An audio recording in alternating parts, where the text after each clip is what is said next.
Hello, everyone, and welcome to Veterans Day 2025. Great day. Yes, wonderful day. Feeling a little festive here. Jimmy Max got the tie. I was worried about being cold, so I switched from the red dress to the sweater dress. But I will be festive with these. Yeah, It is I have, a I nice have some day. extra clothes upstairs Yeah, too. thanks. Appreciate it. It's pretty cold though. They said 40s. It's still freezing out there. It was like It's a 29 little this cool. morning. It's a little cool, but the snow's gone. Yes, yeah. And that's a good thing. The roads were good. It's a little bit warmer. Yeah, and definitely warmer than yesterday Track's for drying sure. out a little bit. Yep, we're up to muddy. Steve asked if I thought it would be fast, and I was like, man, I think it's a little too cold. But it is windy, and, it hasn't been snowing just recently like it was yesterday, so I'm sure we'll have a wonderful card. But we have 9 races for you today for our Veterans Day card, and 1 through 8 is thoroughbred, 9 is a quarter horse, and we've got a wonderful late 5 sequence that was tough. It's really tough. It is. It's really tough. We're going to have a lot of money just in the nationally known handicappers that's Yeah. playing in it thanks to the track. And, I'm interested to see some of the tickets because I've really thought, unless, again, we're overthinking it, but I really do think it's a tough sequence. And if you hit it, kudos to you. Yeah, and you want to know what makes me nervous? Is you single at the top and exactly the opposite of me, and I singled You the single 2 the last leg? in the 8. And, whenever your and I's picks are opposite, We're usually it makes, pretty close. Yeah, it makes But me a when little we're not, nervous. Then it's scary. balloons. So I'm a little scared that this is all going to be like big long shots, but hopefully we included them today. So we'll talk about that in a little bit. But before we do that, let's go ahead and send it to Chris to tell you the weather from a professional today. Connecting our communities with stories that matter. This is a WRTV update. Well, it's an improvement from yesterday. Temperatures above freezing, a low benchmark, but here we are. Readings near the 40-degree mark at our warmest over the next couple of hours. Clouds stick around, not much in the way of sunshine to the evening hours, but we'll run a little bit warmer in the coming days. Let's take tomorrow, for example, back to 54 degrees. If you're coming back, mainly sunny skies. A nice day, temperatures start to build. That'll be the trend throughout the week, but for now, today, on the cold side and a little windy. Rachel, back to you. A little on the cold side, he Thanks, said. Chris. Yeah, but we were just talking about we had a racing meeting today. It freezing, and now it's going to be back in the 60s. Mid-50s.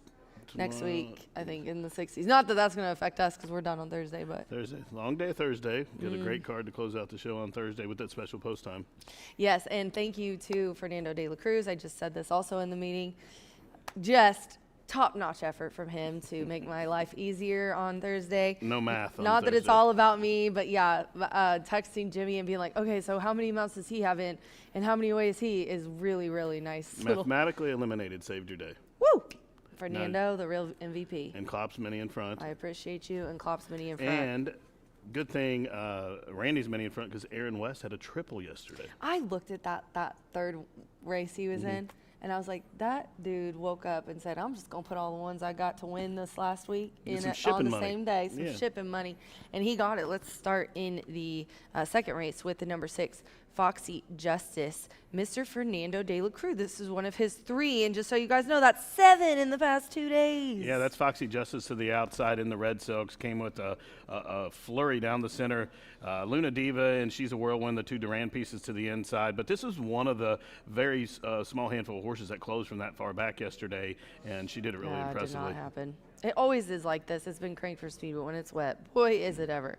And then we'll go on to the third race, Lucius Versus. Yeah, was a horse that's really well meant. I think they went 109 and 4 and debuted at Keeneland. I know they liked the horse a little bit, had some good workouts, and for whatever reason didn't fire that day, but yesterday sure did. And look at this performance. Axel Concepcion, the only mount of the day, come up to ride for Aaron West. Not a speck of mud on that door. Zero.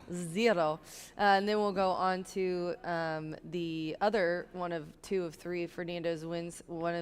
Another one for Aaron. Jesus. 7. Fun Little Sis. Man, Fernando ain't got to be on favorites, $34. Yeah, this was the biggest upset win of the day, and actually made those pick 5s and 4s was a little bit chalky, but not this one. This one was 16-1, and she went to the front and improved her position. Yep, definitely a wonderful, wonderful effort from her as the sun set there. So congratulations to Aaron with the hat trick. And then Fernando, 4 wins on the card yesterday. Congratulations to him. Let's take a look at the numbers here as I cough again. Yeah, Aaron had those 3 wins, but as far as the jockeys race, Fernando added 4. I don't think Ramos got one yesterday. So right now, I think, what is that, 119 to 94? 94. Woo! I'm here for it. So over, it would be 10 if it was 114. So, yep, we're good. 15 away. Not enough races to cover that. Nope, you're safe. And then Randy Klopp trying to, what is it? I think he's a 3-time champion here, I believe, and he's trying to repeat here. Leading trainer the last couple of years, Gennaro Garcia, who's won a few titles himself, is in behind, but Randy is in front right now by 15 wins. And John Horan's having a pretty bang-up meet himself. Woo! He hit the $1 million mark this year earlier in the summer, and he's leading owner, so he's really crushing it. Yeah. And you know what? It was him or Tim last year, and good job for him. Speaking of Tim, Matt's 514 Racing is second in the owner standings. Wow, congratulations to them. That's excellent. All right, let's go to the countdown for Evan Roman. He's 997, and I'm sure he has a great chance to make it today, tomorrow's races, and then also on Thursday. So mark him down. He's going to be fighting for that 1,000th before this meet's over, I'm sure. Yeah. He's had a couple of really good notches in his belt in his career. He was a multiple champion leading rider in Southern California. He won the Eclipse Award as an apprentice in 2016, and trying to get to the 1,000 career win mark. I think he has a big chance to get it before we close out the show. Concur.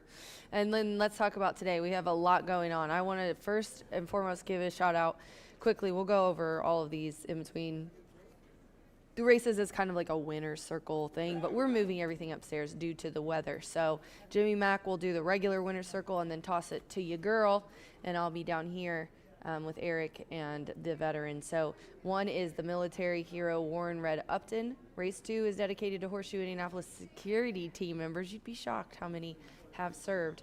Jen told me about how she was in the Army in security. George Collins Jr. is race 3. The Anthony Stabile, senior, obviously. Race 4, Marilee Herrera. Thanks, Tim Eggleston, for sponsoring that race. Those sponsorship dollars do go to help homeless veterans, and he organized all that. So shout out to Eric, who does a reached great out job to all with these this. people. Yeah, really close to his heart, and it shows. Yeah. Race 6, Ivan Miller. Edwards Electric and Mechanical sponsored that. Race 7 is John McConneville. This one's sponsored by Dan Cronin. And race, yeah, boy. And race 8, the Salute the Veterans. So all of them, thank you to Mr. Gene McLean. And shout out to Gene. He's doing right his. Gene, I love you. He's been doing. He yells from the back, love you.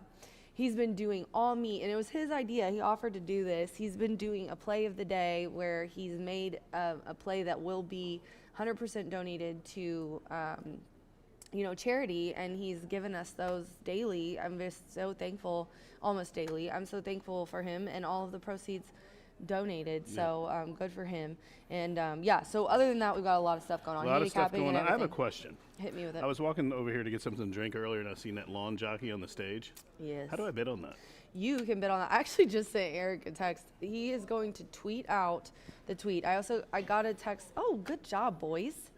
Wow, Tim, walk right in front of the camera. Tim's not up for auction now. No, well, you can't have Tim.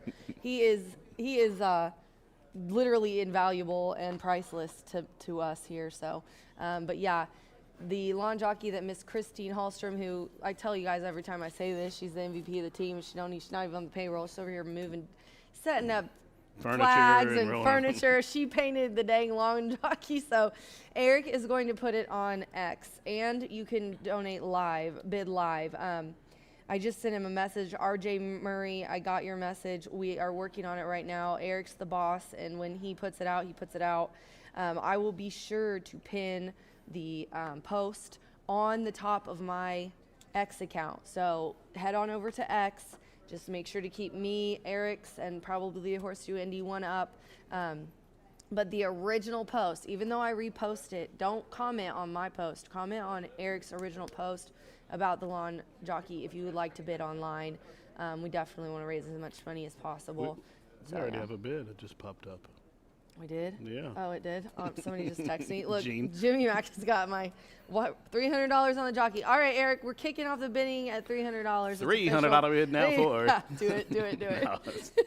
So, yeah, please be sure to do that. We've got the handicapping contest, $2,500. We've got all these wonderful veterans to, give shout-outs to and give them the due that they need. The Marines celebrated their $250 birthday yesterday. And our very own Gino is a Marine, our bugler that everybody loves. So very excited He's for great. today. Let's go over really quickly. We've got about 5 minutes left. The big thing today that we do want to let you guys know is we have a Pick 5 kind of raising money, but it's, bragging rights, just like with all of our charity things. We all got $250. I'm going to have Jimmy tell you what his thoughts on it. I might pepper it in. But before he gets going on the late Pick 5 that does start in race 4 today, and I talked to Ricky. Brad Cox's horses, he likes the one.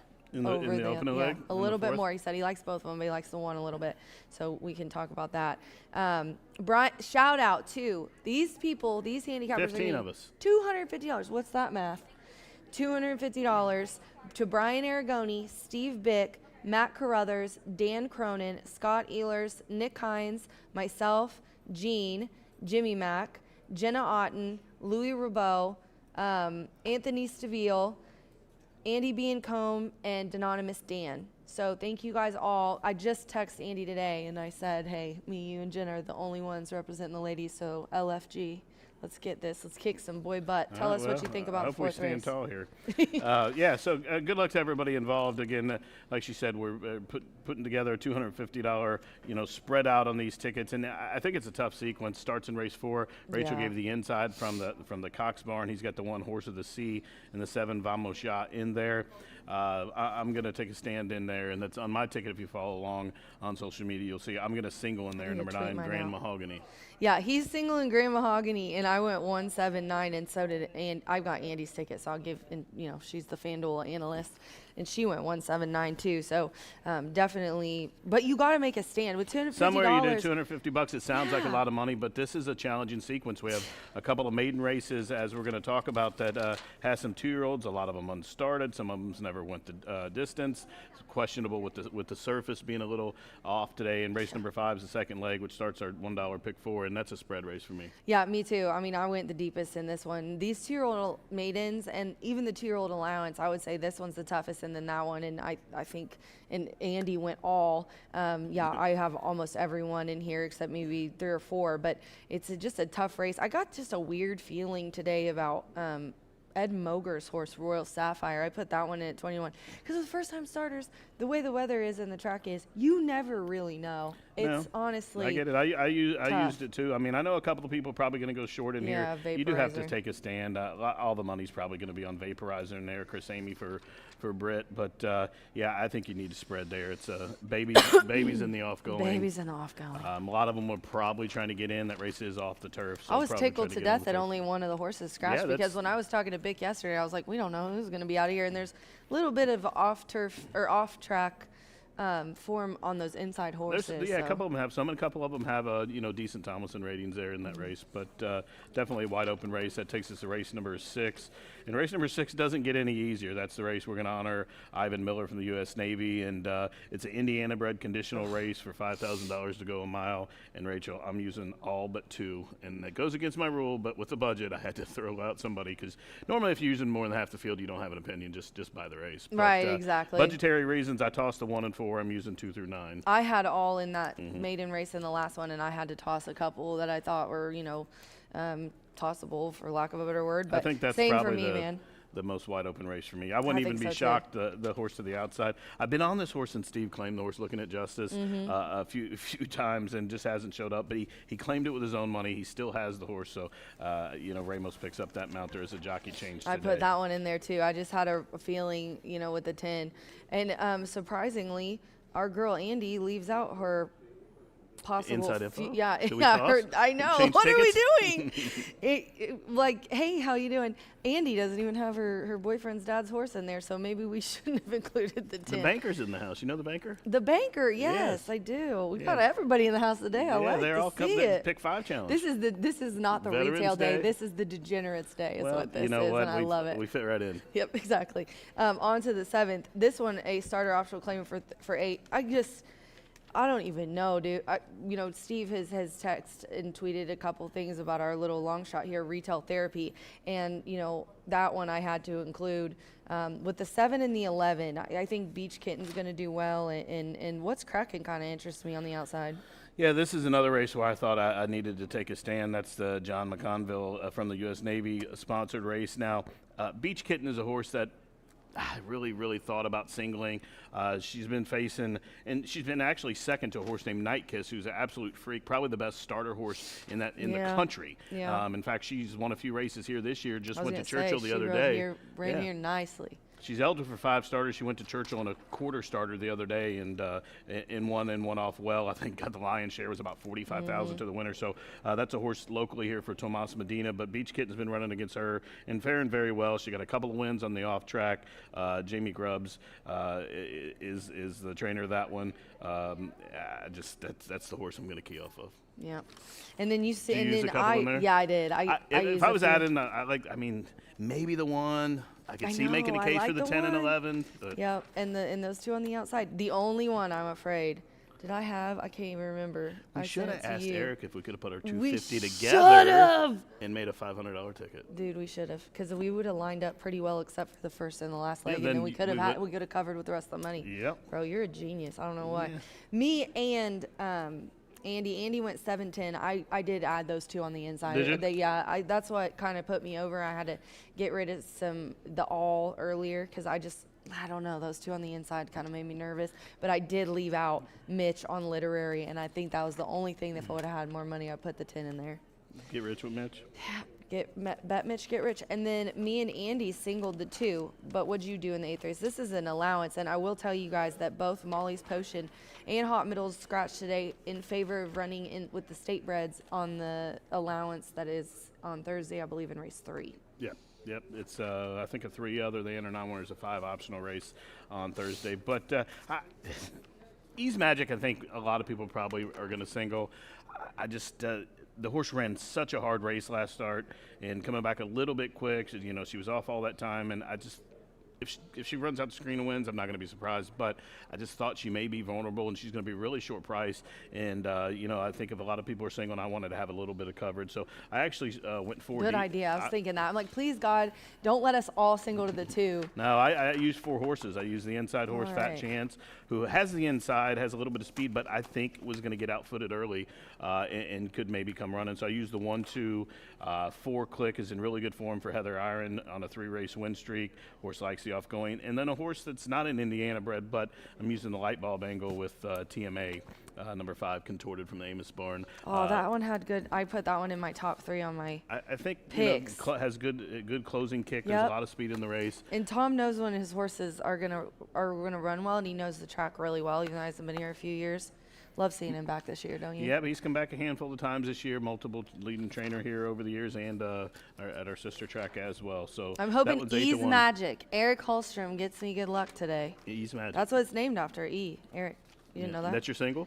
And, yep, that's my single, Eric. And Well, if she's I live, yeah. miss it, I'm blaming him. Well, if you're live to there, I just think it's a tough sequence, I think. It is. But if E's Magic wins, It'll be a miracle if I am. Just say it. Well, she's won 5 races, made $200,000. No, it won't. But the Indiana races don't count. And that race she just won basically was like a stake prep. It was Yeah, all it the was. top older mare handicap horses in the state was in there, and she refused to lose that day. So she's a 5-time winner, lightly raced, but she's a bit 11 for 13 in the money, so I could see why. Where is that race where McKenna picked up a mount and there's a horse named McKenna? She picked up like 4 horses today. Yes, she did. She picked up all Valentine Escovel is off the mounts today, and McKenna Anderson picked it up. We'll waive the bug weight in most of those. I can't find the one where it's maybe I made it up, but yeah, McKenna picks up a lot of mounts today. It's gonna be a good day. I cannot wait to see how this plays out. To I be think you did completely make it honest up. with Oh you. no, second race, Miss McKenna. Oh, it's all the way in the second race. Yeah. Yeah, and I think McKenna. Yeah, it is in the second race. I thought it was in a late sequence. In race 2, McKenna picked up on Air Force Thunder, and there's Miss McKenna. So I can't wait to hear you call that. Here comes McKenna coming around, Miss McKenna. Trying to jinx me now. No, I just love watching, like hearing you work through those things. I'll get through that one. That one's easy. That one's easy. That's not I've even had a tough one. Yeah. I'm just excited to hear the spin. I'm not trying to jinx you. The spin and excitement you put on it. Lyrical genius. Lyrical fire coming at you. Alliteration's all it's all That's about. right, baby. Let's send it to B. He's going to go over the early pick 5 and hopefully give you a few thoughts on his ticket to $250 to our handicappers. Everyone, please go to HVAF and donate. Great Be sure cause. to bid on that jockey as well. We're going to take a quick commercial break. We'll be back right back with the B block. Jack Daniels starts here. From cave spring water to sugar maple charcoal to smooth Tennessee whiskey. Made by those who pour everything into their craft. That's what makes Jack, Jack.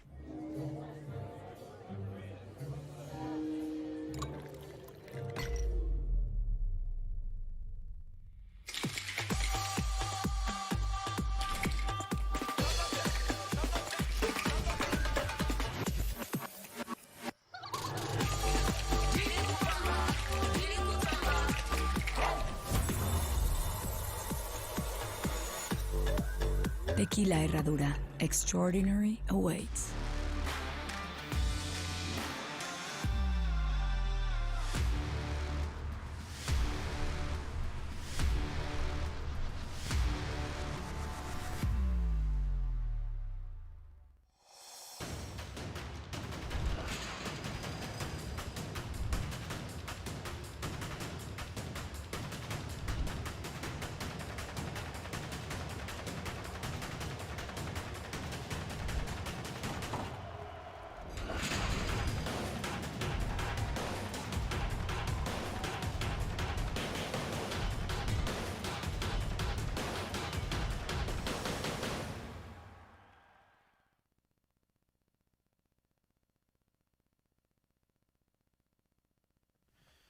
Welcome back to the B Block on Veterans Day, a day we honor those who proudly serve our country so that we can enjoy the things that we do each and every day, like wearing this crazy jacket that my wife hates, and I wear it a couple of days a year, Veterans Day, and July 4th as well, so I'm thankful for the opportunity to wear this wild coat, but USA proud and strong. Always. So 24 minutes away from race number 1. Let's take a look at this first 5 races in here. I'll put together a ticket each and every day, trying to take advantage of one of the lowest takeouts in the entire country, 11.99% takeout. We've got some featured handicappers from around the country joining us today. Matty Carruthers, fellow Minnesota boy, and then FBG, fat bald guy. Welcome to Horseshoe Indianapolis. He's not so fat anymore, but he's still plenty bald. And one thing I do know that hasn't changed, he likes to give out winners as well. So welcome him to Horseshoe Indianapolis. And if I missed anyone else, I certainly apologize, as Matty C and FBG were on the top of my mind. So welcome them to Horseshoe Indianapolis. Enjoying some of the finest cuisine, but we're 23 minutes away, so I'm going to stop rambling, try and get to what we're all here for, to try and make some money, pad those wallets or purse strings, whatever fits your fancy. We're on a muddy track throughout the remainder of the day. Off the turf today, it doesn't change too much in here later on in the season. So no more change in the opener. I'm keying two horses. Not going to get overly creative in here. Temple Painter is probably the horse I'd like to own in this spot. This 3-year-old filly, she was privately purchased for Randy Klopp from Bob Dobbs after a couple of very nice stakes victories earlier this season. I'm just not sure she's going to be cranked and ready to go. Drawing the rail was probably not the most ideal scenario for her on the cutback. She's going to have a lot of work to do to keep up early. I'm then also going to use Catatonic, an Indiana bred who took on Open Company at Hawthorne on the turf last time, goes turf to dirt, and has quietly put together a very nice season here at Horseshoe Indianapolis. So Catatonic and Temple Paint are going to be the two that I do key in on. I could see some others potentially using both the 2 and the 6 in here, but I'm going to just use those top 2 in the opener. Race number 2, 15% takeout, $1 minimum in that pick 5. That's been all the rage as well. A lot of people are enjoying that $1 minimum. It makes a little bit more bump up the payout. We've seen some pretty competitive payouts in those pick 4s, and it's really almost eliminated the gap between the pick 4 and the pick 5 in the payout. So I'm going to hit the all button in here. A challenging race, 6 furlongs on a muddy main track, no scratches or changes. I'm not really a believer in Global Tour, who went last to first and circled a bad field last time out. And you've also got Bisa, 1 for 15, a 3-year-old filly who just doesn't have a tenacity to really dig down deep and win. Did get the job done in a slow race at Keeneland last year, but since then the wheels have kind of fallen off. Race number 2, completely wide open in race 2. Race number 3, no scratches or changes. 5.5 furlongs going to be the distance. And here, another great betting opportunity in this race. You got some lightly raced 2-year-olds, all trying a muddy main track. You heard Jimmy and Rachel talking about lightly raced horses, 2-year-olds going on a muddy track. You never know how it's going to shake out.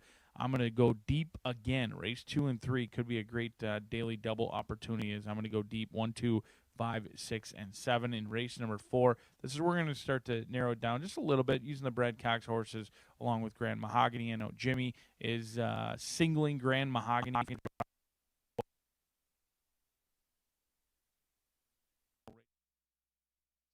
Prefers the one horse, but Vamos, got stopped completely midway through the turn and lost all momentum over at Keeneland and was ultimately never asked. Fernando does seemingly get first call for Brad Cox. However, Marcelino Williams with board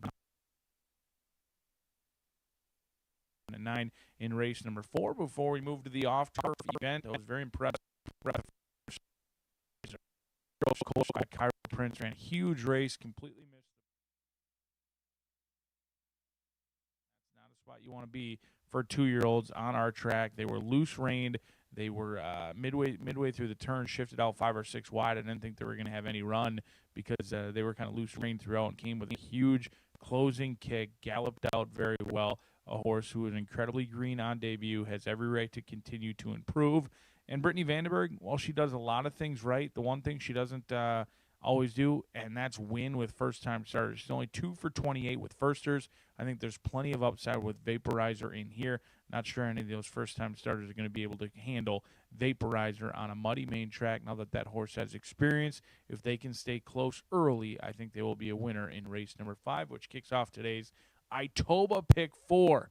Sit back, relax, and enjoy. Thanks to our veterans giving us an opportunity to enjoy all the things we have, not only here at Horseshoe Indianapolis, but also around the country, as we're 19 minutes away from a day of racing that we are very appreciative for here at Horseshoe Indianapolis. So sit back, relax, and enjoy. Good luck today.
Good afternoon, race fans, and welcome to Horseshoe Indianapolis, and happy Veterans Day.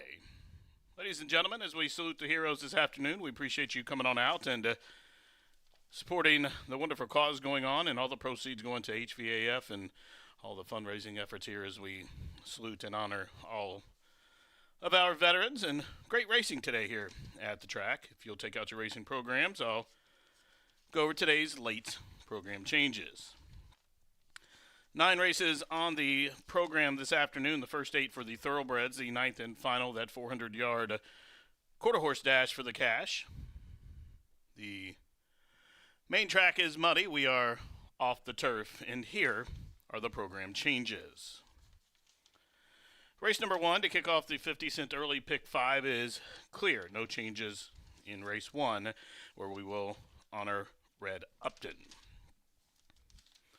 Race number 2, named in honor of the Horseshoe Indianapolis Security Team veterans. Race 2 starts at $1 early pick 4 jockey change for number 4 Air Force Thunder. Make the rider McKenna Anderson waive the apprenticeship allowance. Correct the weight to 121 pounds. Race number 3, in honor of George R. Collins Jr. from the U.S. Army. Jockey change for number 3, Rebel Sky. Make the rider McKenna Anderson waive the apprenticeship allowance. Correct the weight to 120 pounds. And please be aware that number 5, Which Side Are You On?, will debut as a gelding. Race 4 starts at 50-cent pick 5. We've all been talking about this afternoon, the Late Fire 5. Kicking off there in race 4. A couple of changes. Scratch number 2, Swamp King. Scratch number 4, Nick the Quick. Scratch number 5, Pieja Preciosa. 2, 4, 5 is scratch from the 4th race as we recognize Anthony Stabile from the U.S. Army in honor of him, affectionately known as Nene in race 4. Now, onward to race number 5, the $1 Itoba pick 4 opening leg, named in honor of Marilee Herrera from the U.S. Army. That was sponsored by Tim Eggleston there in race number 5. We are off the turf, 5 furlongs on the muddy main. Scratch number 4, Birkin Elegance. Jockey change on the 8 to Fernando de la Cruz.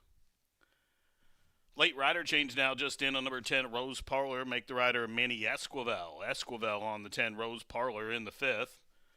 Scratch the alsos, number 13 and 14. 6th race, named in honor of U.S. Navy veteran Ivan Miller, sponsored by Edwards Electrical and Mechanical. Race number 6, that mile dash for the cash. There is a jockey change on the 6, Gisoli. Make it McKenna Anderson. Waive the apprenticeship allowance. Correct the weight, 119 pounds. Scratch the 11, 1945, the 12 Miley's Val, 13 Dat's Life, and a late jockey change now in the 6th race, and number 10, Looking at Justice, Joe Ramos. Race 7, named in honor of John McConville from the U.S. Navy, sponsored by Dan Cronin, who's in the house with his family this afternoon in the clubhouse. Now, in the John McConville race, scratch the 3 Computadora. Number 3, Computadora, is out. Also, number 5, Barb's Vortex, has been scratched from race 7. The 3 and 5 are both out. 8th race, where we will salute the heroes, sponsored by Gene McLean, who's in the house as well. Race number 8, we have several changes. Scratch number 3, Molly's Potion. Take out number 6, Hot Middles. Jockey change for the 8, Little Sister Sue. Make it McKenna Anderson. Waive the apprenticeship allowance. Correct the weight, 121 pounds. And then finally, scratch number 9, Wins Forever. So 3, 6, 9 are out. That takes it down to a field of 6. We're going to cancel and refund the pentafecta. No pentafecta wagering there in the 8th. The 9th race, where we honor and remember every veteran, past and present, And we will thank them for their bravery, courage, and service. Race number 9, the quarter horse event. It's an registered Indiana bred maiden 3 and up to go 400 yards. In the 9th race, jockey change for number 7, the Magic Dragon Lady. Make it Leonel Rijos now on the 7 in the 9th. Well, race fans, those are the program changes at this time. Any additional changes coming in throughout the balance of this 9-race program, I will get those to you as they do so. We're off the turf. We got a muddy main. 9 races on the program. Race number 1 kicks off the early pick 5. We thank you for tuning in and coming on out today, and have a great Veterans Day here at the Shoe.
G-Note playing them on out for race number 1 as we kick off Veterans Day here. The one and only Gary Lazier in the house. We'll recognize him later on in the program as well. Now 9 races on the card here on Veterans Day. Race number 1 named in honor of Red Upton, Warren Red Upton from the U.S. Navy. We'll honor him here as race number 1's named in his honor. And race number 1 is a allowance event for the Indiana-bred fillies and mares, which have not won 2 races other than they'll go 6 furlongs on the Muddy Main.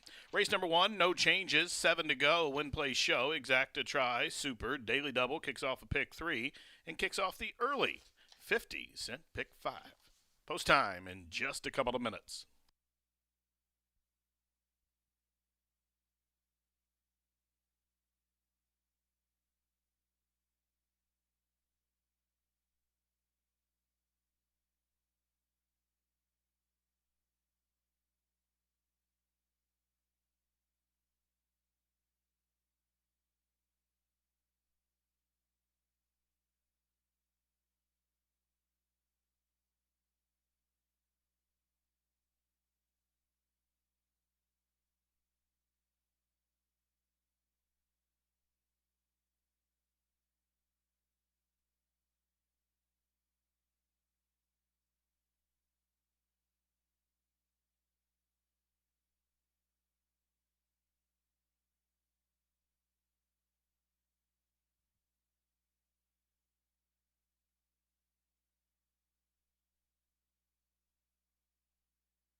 And the horses have reached the starting 80. It's post time on Veterans Day at the Shoe. 9 races on the card. Muddy Main. Early pick 5 starts here. That late fire 5 starting in race 4. Even money on Temple Painter. Who's Your Promise coming up with Marcelino Pedrosa. And the Patriotic Silks of Vortex Racing, worn by Alex Achard. Aboard Vortex Express, we'll load up to the outside. Again, that Chestnut, daughter of Bakero. And the blinkers with the shadow roll as they're working with Who's Your Promise, daughter of Matoli. 16-1 offering. Field of 7 here to kick off Veterans Day at the Shoe. The Warren Upton race.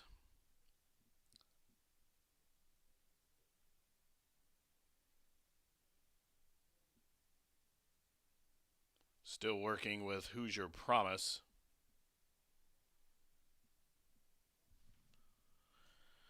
Temple Painter in the inside stall has gone 4 to 5. Who's Your Promise is in. Here's Vortex Express up to the outside. Race 1 of 9. In the gate, they're at the post, and they are racing. Jill's baby girl hopped it as they kicked it, and she is last. Rockin' Rocio is first off the blocks. Temple Painter is being asked to go get her and hold that rail draw there on the run down the backstretch as Sacra's Quest now away in the 3rd position. The other gray, Catatonic, she's 4th, and she's about 5 or 6 in front of Who's Your Promise on the run down the backstretch. Right to her outside is Vortex Express, and after the awkward beginning, Jill's baby girl is last of the 7. They head up the backside, and the Red Upton and the quarter on the board drilled 21-2, and Rockin' Rocio fleet-footed on the front end. Temple Painter did not have the speed to go with her, and now she's covered up by Catatonic, who claws her way up into 2nd as they continue to race around the turn. A half a dozen or so back to Vortex Express with a quarter to go at the Shoe. Rockin' Rocio shaking up is getting out just a touch, but here's Catatonic up to the outside. Daylight at the fence for Temple Painter as they square off for the stretch one with a furlong to go, and Temple Painter scraping the paint up the inside.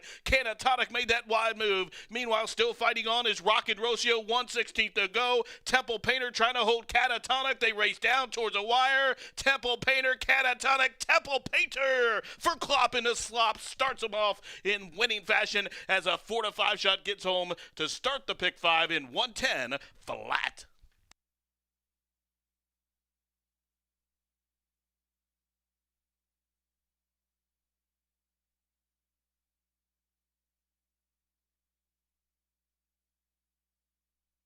Judge is calling for a photograph. Photo finish in the first from Horseshoe Indianapolis, the Warren Red Upton race. Warren Red Upton, veteran from the U.S. Navy. Race 1 named in his memory. More on him as we do the winner's circle ceremonies, but the photo sign is up.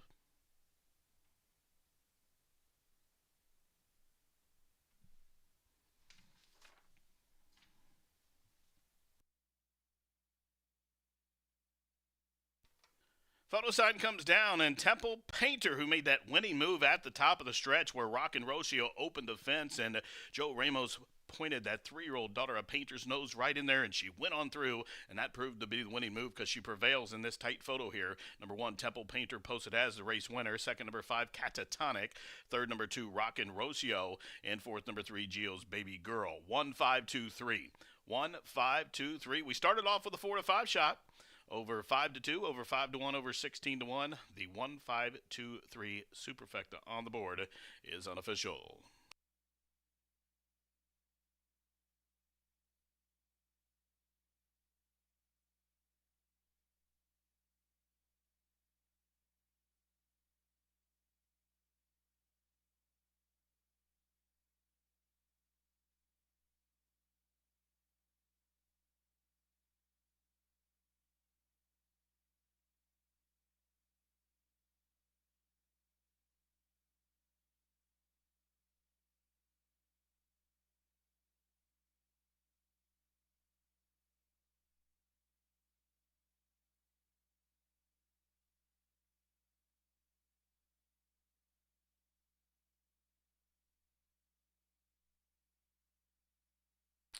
And race 1 from Horseshoe Indianapolis has been declared official 1523. Number 1, Temple Painter entering the winner's circle. Now this is a 3-year-old dark bear brown daughter of Painter out of the Temple City mare named Lady Temple. This one is owned by Jacob Speece, Ryan Speece, Speece Stable LLC, in partnership with Roger Speece's Speece Stable LLC. In addition, Randy Klopp co-owns, Randy Klopp trains, and Joe Ramos, the winning jockey. Temple Painter, now a 3-time winner. It's her second start for the Klopp barn.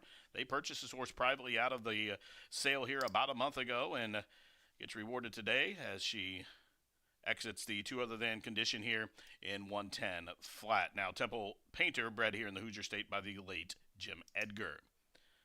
Temple Painter as your favorite, 360, 240, 210. The exacta 1240, the try 152, 1090, the super 772.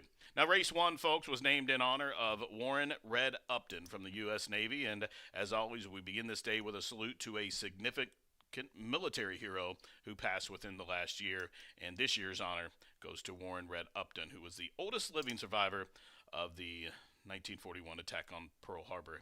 He passed away earlier this year at the age of 105. We'll have more on him with Racing Rachel momentarily.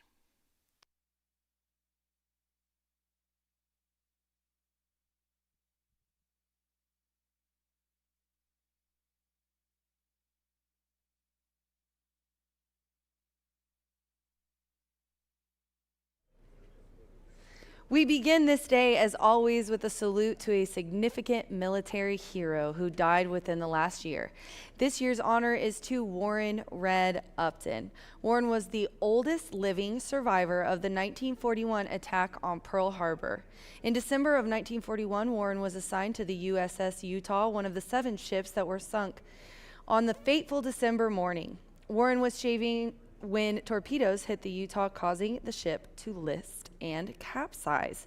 58 men were killed on board the Utah that day, and accounts tell that Warren went back and forth several times to rescue injured Navy crew members who were in the water and got them to shore.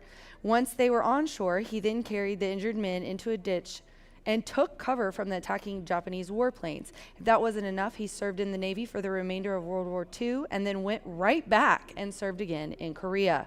Warren passed away in Los Gatos, California earlier this year at the age of 105. Deceased USS Utah naval members are given the option of being interned within the wreckage of the ship. However, Warren chose to be buried next to his wife, Valerie. He told his family, quote, "I was lucky enough to get off that ship once. I'm not going back there again." Horseshoe Indianapolis salutes Warren and thanks him for his service.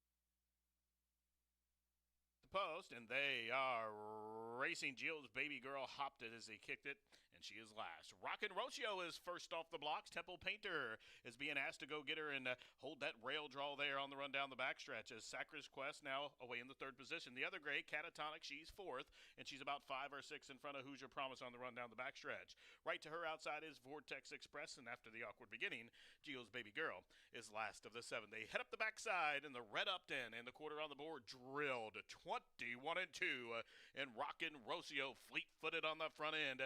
Temple Painter did not have the speed to go with her, and now she's covered up by Catatonic, who claws her way up into 2nd as they continue to race around the turn. A half a dozen or so back to Vortex Express with a quarter to go at the shoe.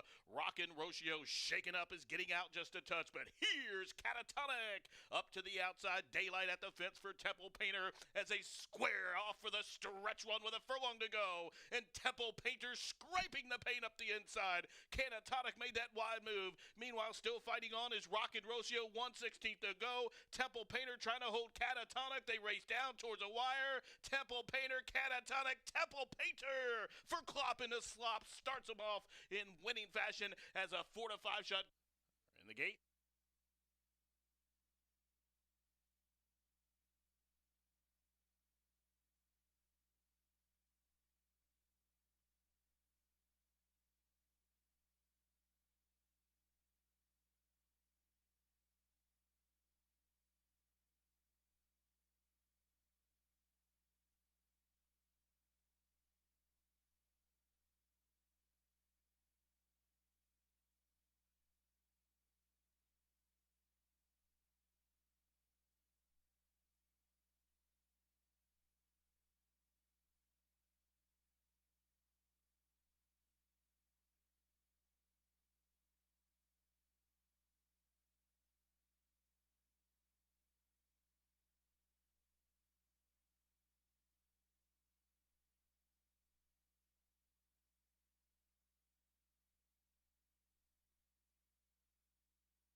What a race the opener was. 3 across the line. Temple Painter, shortest way around the racetrack, looked to be done at the top of the lane, but battled on gamely. Rock and Rocio, huge effort in there, leading them almost every step of the way. Catatonic just kind of hung around that 3-path, but don't always need the biggest fields or on a firm turf course by any means to have some competitive racing, and we're thankful that on Veterans Day, a great race kicked off our early pick 5. And speaking of kickoffs, we've got the $1 minimum pick 4. And if you haven't put your tickets in on either horseshoe contests or turned in your racing sheet for races 3 through 8, we're giving away 2 NHC seats, over $2,500 for our Veterans Day contest as well. So you've got just under 45 minutes to get those turned in down at the racing booth located on the first floor, or horseshoeindycontest@gmail.com as well. Tammy Knox, the best in the business at giving away free items and maintaining those tournaments that we cherish so much here at Horseshoe Indy. No scratches or changes.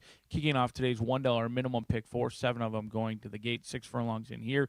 3-year-old fillies and upwards, all looking for their second career victory. From a betting perspective, I love this race. Great value race. From a handicapping perspective, not an easy one. Feels like a dart throw in here. It's a very challenging race to really find anyone that you absolutely love. And in fact, bettors are having a difficult time as well. Right now, the wagering in the win pool is very spread out. I do unfortunately find myself on what is the current favorite, which I didn't necessarily expect. A horse taking on winners for the first time. Usually when you claim off of Brad Cox, it's a tall task. Not an easy thing to do, claiming off a very high percentage outfit like Brad Cox, who wins at 26%. Tony Cunningham claimed this one for 15, tried one try at 25,000, and then right down to 5,000, and found just not a very good group at the lowest level, maiden claiming ranks. But the way Global Tour did it in that race, it was very impressive. The final time, not going to set any world records or anything like that, 106.21. This is a horse who broke absolutely terrible, and they were in last early on in that race. In fact, 7th by 7.5. They circled the field while wide, and once they got to the lead, they didn't stop. Just continued finding. Now, my notes indicated, going all the way back to when they were conditioned by Brad Cox, that this horse had solid works entering. Going into debut August 21st, I was a little surprised this horse debuted at the claiming ranks because the works were impressive. However, on debut, they were outbroke, they were hard-ridden, and ultimately they never picked up, ever. Last race was completely different story. Maybe Santos Sanger figured something out, or Tony Cunningham figured something out. I think Global Tour is going to be allowed to relax off the pace and try and come with one run late, and we'll see if she can make it 2 in a row. It could be a light bulb angle in here, but she's taking a big jump up in class from maiden 5,000 up to non-winners of 15,000 in here. It's a huge jump. Been at this level for a long time. We'll see if Global Tour can make it back-to-back. But your inside runner is Thirsty Natalie. Mitch Merle lands here, this 3-year-old filly by Stay Thirsty. Has never tried the slop. And the mare, there's not much to write home about with her, at least for off-track, because she won once, and it was on the turf, and this is her first full. So there's not a whole lot to go off of. Steve Manley's been winning at 18% over the past 5 years. Better. He wins at 20% the past 5 months, so he's doing very well recently here at Horseshoe Indianapolis. Over the past 5 years, he hasn't always sent that many starters here. He's 5 for 41. That's 12%, so not a ton of starters here at Horseshoe Indianapolis, but he sees Thirsty Natalie over here off of a second-place finish. She's had a little bit of money burner to her. She did win at 3.5 to 1 or 7 to 2 off the long layoff. First out this year, June 28th. Since then, she's gone off and favored in 3 out of 4, and she's only hit the board in 2 out of those 3 starts, and none of them were the winning for the bettors, unfortunately. So Thirsty Natalie getting tested for class in here, but she does bring in some decent form. She's a horse who's picked up pieces, but not always the winning kind in here. We'll see how Thirsty Natalie shakes out at 6 to 1, but the 4 is taking some action off that 8 to 1 morning line. The bettors like Air Force Thunder. Gennaro Garcia teaming up with McKenna Anderson. This 4-year-old filly has tried a wet track like we have today 4 other times, 1 second and 1 third place finish. She's got some back class against tougher foes over at Churchill Downs. She tried this winter at Turfway, as well as even a try over at Oaklawn. She's really improved here at Horseshoe Indianapolis, but most of that improvement has come, thankfully, to class relief. Found a reasonable group back on August. Get the job done. Breaking sharp. opened up in the two path kind of midway through the turn and then got nailed in the line.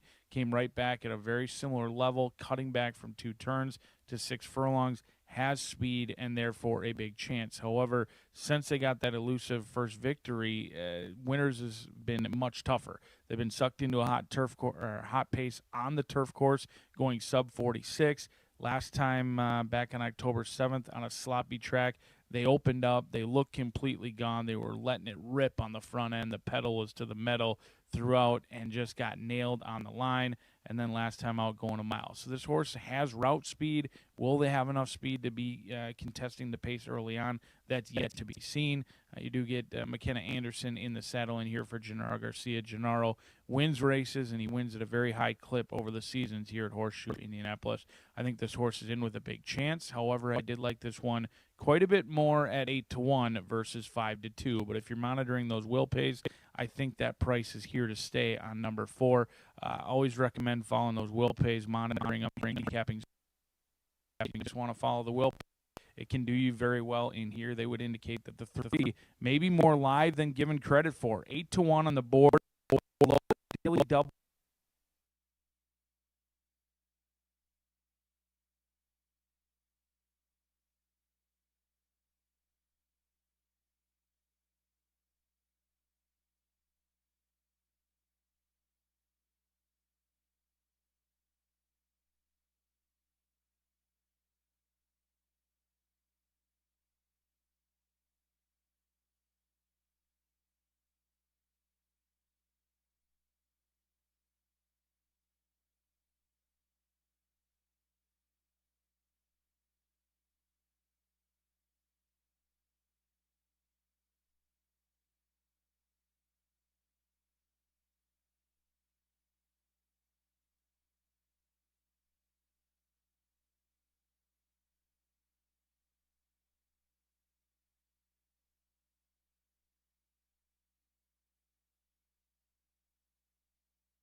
Horses stepping trackside for race number 2 at the shoe. Race 2 here at Horseshoe Indianapolis, out on the racetrack. This is the race named in honor of the Horseshoe Indianapolis Security Team veterans. Filly and Mare, non-215 claimer to race 6 furlongs on the muddy main. There is a jockey change for number 4, Air Force Thunder. Make the rider McKenna Anderson. On the 4, waive the apprenticeship allowance. Correct the weight to 121 pounds. 7 to go. Win, play, show. Exacta, try. Super Daily Double starts at pick 3. And the $1 pick 4 kicks off here in race number 2.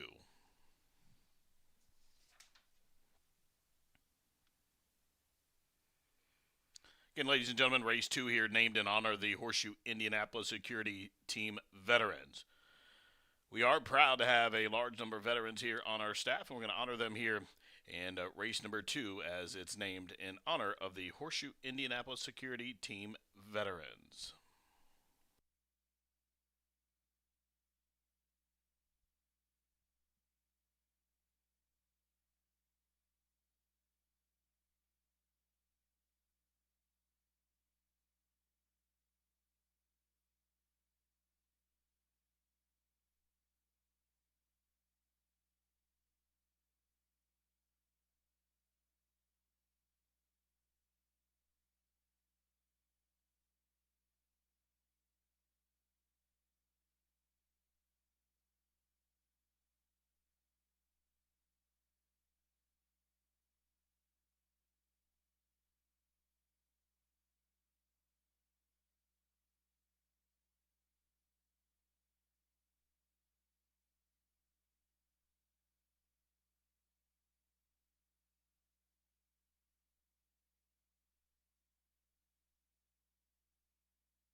Approaching the starting gate here for race number 2 at Horseshoe Indianapolis as we extend a warm happy birthday wish to Chris. Cronin's in the house. Again, Chris and Dan and Christian down there with the banker in the clubhouse, right on the window there, finish line, here in support of Veterans Day, celebrating that birthday. Happy birthday from all of us here at the shoe. Race 2 loading in here in honor of the Horseshoe Indianapolis Security Team Veterans. Kicks off the early $1 pick 4. Up comes Bisa.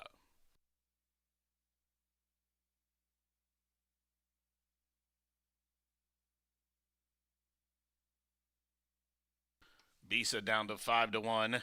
The Equinox Silks.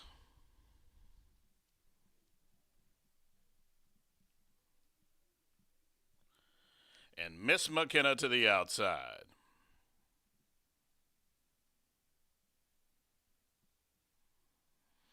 They're at the post.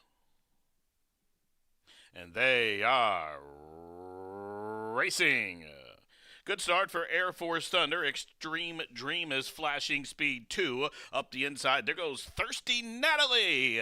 And Thirsty Natalie wants to lean on the run down the backstretch. Global Tour doesn't have the speed to go with him. She just had a tap on the brakes, but now there's daylight, and there she goes, knifing her way on through as Air Force Thunder's back into third. Extreme Dream to the outside, fourth, and about 2 off the pace, still 3. Back to Miss McKenna, another 5 or 6 back to Hearts United, and Bisa is at the back of the pack into the far turn, about 10 lengths top to bottom the quarter. Another fast one here, 21 and 3. Global Tour was used hard to get to the lead, has it by a long neck. Extreme Dream up to the outside and gaining ground up to the outside. Here comes Miss McKenna with a 3-wide blitz. Meanwhile, Air Force Thunder is running in place, and up the inside, Thirsty Natalie's a straighten away to the top of the home stretch, and Extreme Dream is the target as they straighten away with the furlong to go. Whip is out on Global Tour. She's to the inside. She's responding. It's Global Tour just from Extreme Dream. Miss McKenna made that move, but she stalled in third, 1/16 to go. Global Tour still finding, and Global Tour is on a 2-race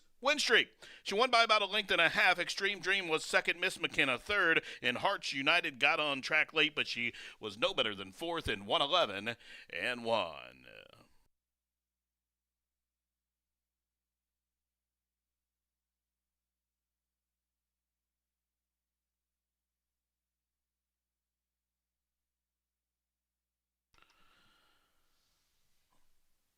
Two races and both winners up the inside to win here. I don't know if it's a trend, but keep an eye on that as number 2 Global Tour has been posted as the race winner at 4.5 to 1. Again, number 2 Global Tour 9 to 2 odds. Second, number 5 Extreme Dream at 7 to 2. Third, 7 Miss McKenna at 4 to 1 odds, and fourth, number 6 Hearts United at 5 to 1. So unofficial top 4 finishers, race 2 at the shoe, 2-5-7-6. 2-5-7-6.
Into the winner's circle, back-to-back at the track as she repeats at the meet. Here's number 2 Global Tour, a 3-year-old owner by Maximum Security. Out of the Tisnow mare named Pussyfoot. The winner is owned by William Collins, trained by Tony Cunningham and Santo Sanjur. The winning jockey, number 2 Global Tour, second straight victory here. this season, and she was bred in Kentucky by Gary and Mary West Stables Incorporated. Number 2 Global Tour, home a winner 111 and 1. Race 2 named in honor of Horseshoe Indy Security Team veterans. Price is up, $11.85, $63.40. Exact is $67. The try 102.05. The double 1 and 2 24.20. Dime Superfecta on Chris Cronin's birthday in race 2, 2576, $63.30. Up next, race number 3. Race number 3 post time in just about 20 minutes here. Race number 3. One change, number 3, Rebel Sky. Make the rider McKenna Anderson waive the apprenticeship allowance. Correct the weight there to 120 pounds. We'll send it down to Racing Rachel, where she'll tell us more about the Horseshoe Indianapolis Security Team veterans.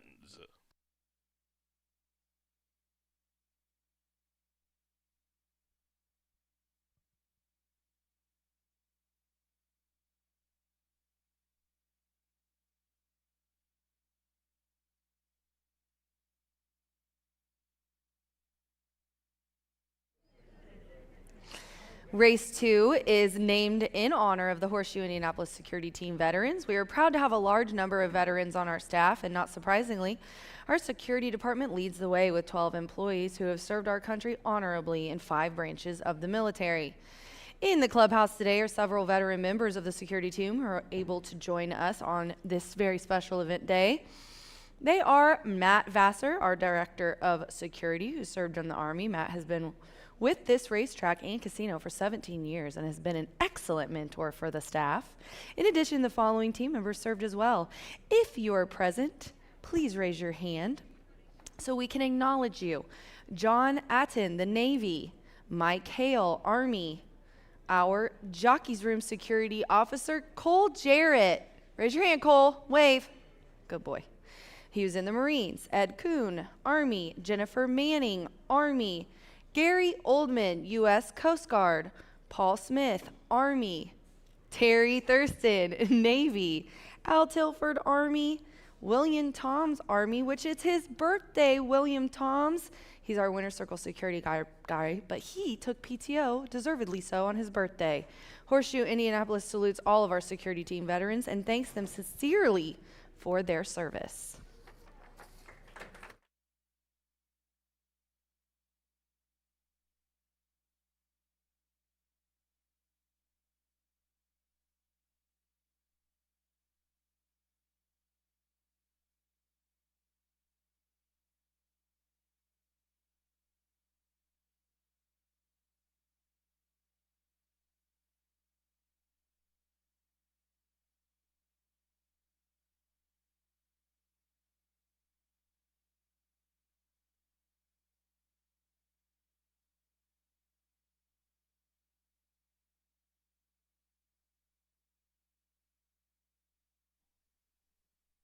And they are racing. Good start for Air Force Thunder. Extreme Dream is flashing speed 2 up the inside. There goes Thirsty Natalie. And Thirsty Natalie wants to lead on the run down the backstretch. Global Tour doesn't have the speed to go with him. She just had a tap on the brakes, but now there's daylight, and there she goes, knifing her way on through as Air Force Thunder's back into third.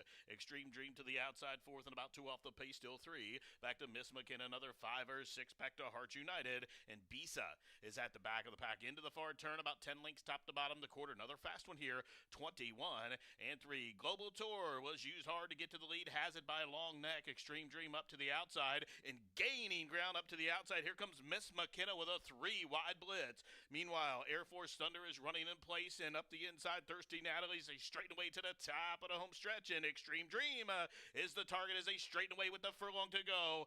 Whip is out on Global Tour. She's to the inside. She's responding. It's Global Tour just from Extreme Dream. Miss McKenna made that move, but she stalled in third. 1/16 to go. Global Tour still finding, and Global Tour is on a 2-race win streak.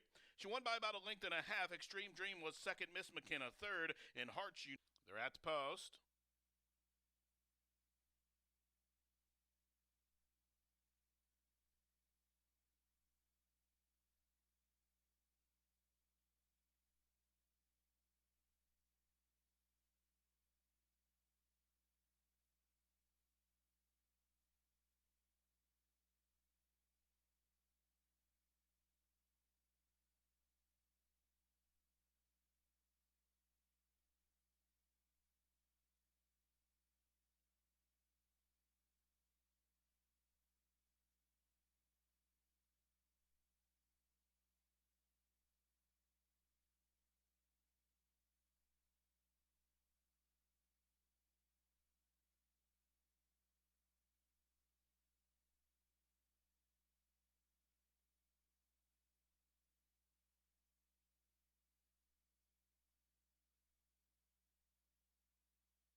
We are 6 minutes to the third race, and me and Maddie are up here. Mr. Matt Carruthers in How's the my hair building. look? How's it my- looks great. The most It's infamous not- hair in horse racing. It's not great hair I think it looks wonderful. weather.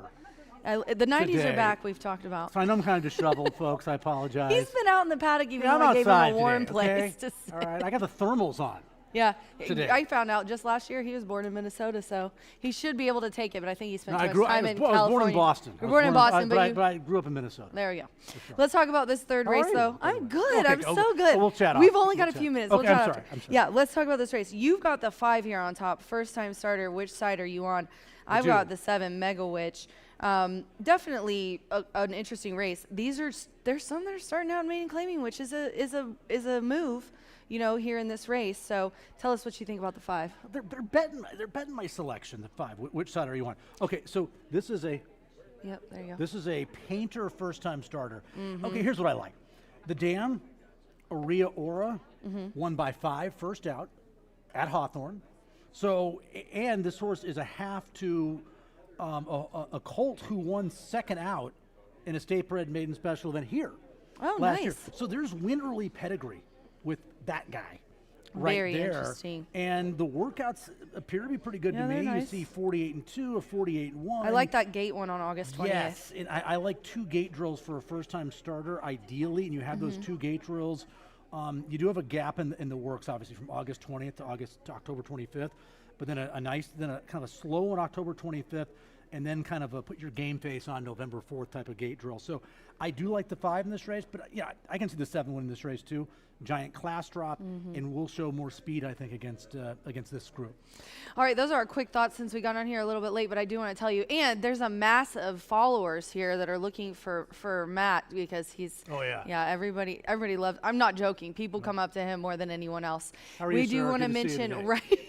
Good to see you. right here that we do have our jockey. It is now up for bids.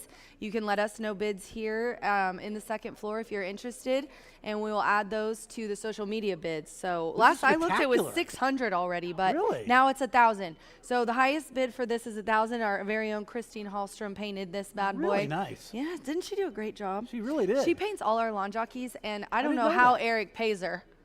But they're married, so we can put 2 and 2 together.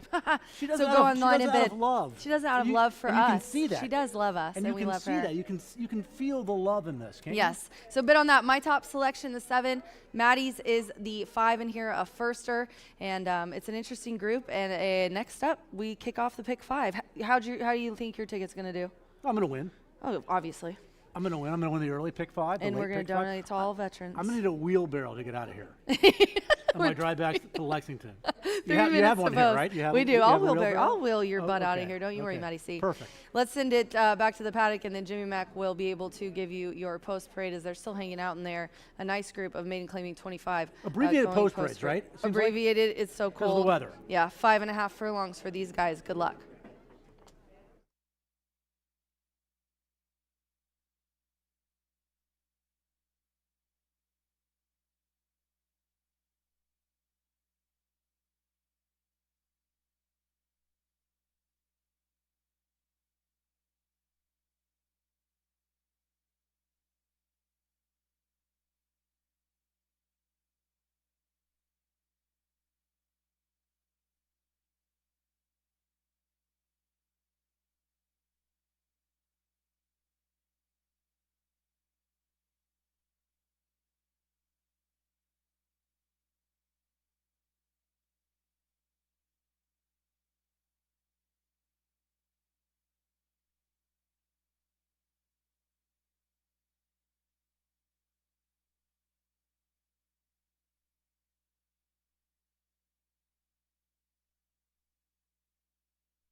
G-Note playing them on out here for the third race from Horseshoe Indianapolis, race number 3.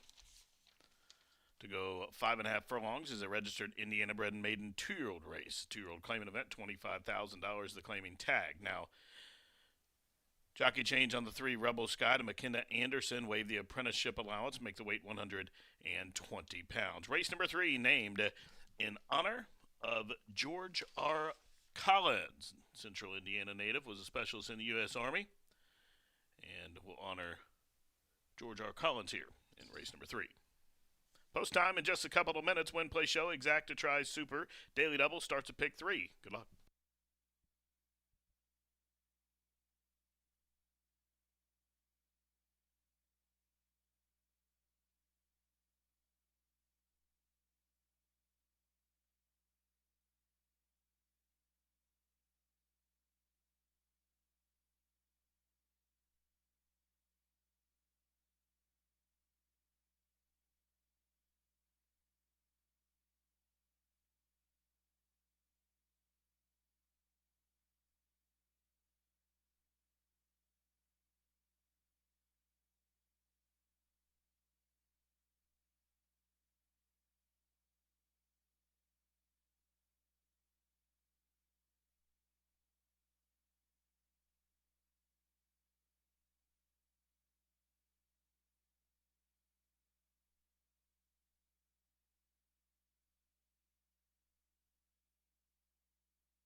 They've reached the gate. It's post time. Loading in here for race number 3, the George R. Collins Jr. race. Named in honor of George R. Collins. Race number 3, maiden 2-year-old Indiana breds to go 5.5 furlongs.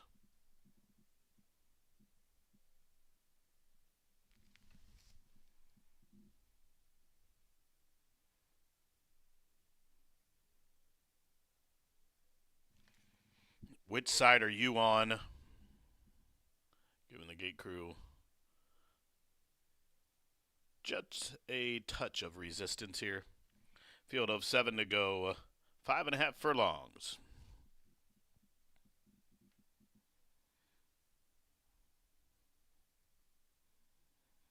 Which side are you on? A debuting Son of Painter. Delaying the start. Now, Mega Witch is 2-1 to the outside. 3-1 on which side are you on? The second choice delaying the start.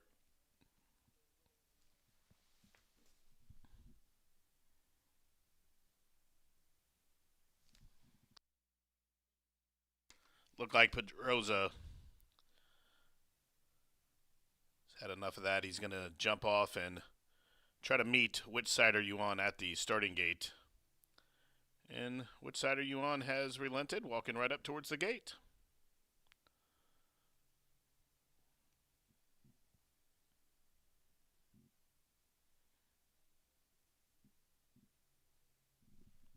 Nine to 5 now on Mega Witch.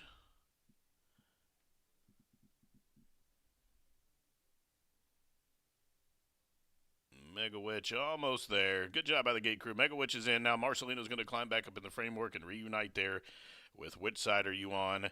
Mitchell's Joy in the purple and gold. Silk's coming forward. And last to load will be Mega Witch, the 9 to 5 favorite, loaded in by Riley Collins, the son of this race's namesake George Collins. Riley Collins loading in. Mega Witch up to the outside. They are at the post. And they are off in the George R. Collins Jr. race. And it was a good beginning for Mega Witch, Midnight Legacy flashing speed, but it's Trust the Words who's full of early zip there, and it's Trust the Word who clears off by a link. Mitchell's Joy will race from second. Mega Witch to the outside in the clear from third. Which side are you on with a high head carriage there from fourth? Couple back to Midnight Legacy, then a link to Rebel Sky, and Standard Edition is last. Really strung out, 15 links tip to tail here, just outside 5/16 to go. The quarter fast, 21-4, and it's Trust the Word with the target on the back. Here comes Mega Witch, ranges up to the outside of Mitchell's Joy, still 6 or 7 back to which side are you on at 7-2, has 9 lengths to raise and a quarter to do so. Top at home stretch, and Trust the Word is on cruise control as they straighten away by the furlong grounds, and it's Trust the Word splashing away and opening up with each and every stride. Trust the Word had an awkward start on debut and a rough trip, but a clean one today, and Trust the Word's gonna ride the rail to victory, gate to wire. Trust the Word won by about 4. Mega, which side are you on, did get on track late and just, I think, tagged Mitchell's Joy there for the second spot. Then it was Standard Edition, Midnight Legacy trailing back to Mega Witch, and Rebel Sky was last, 104. And to Trust the Word at 4-1, home a winner.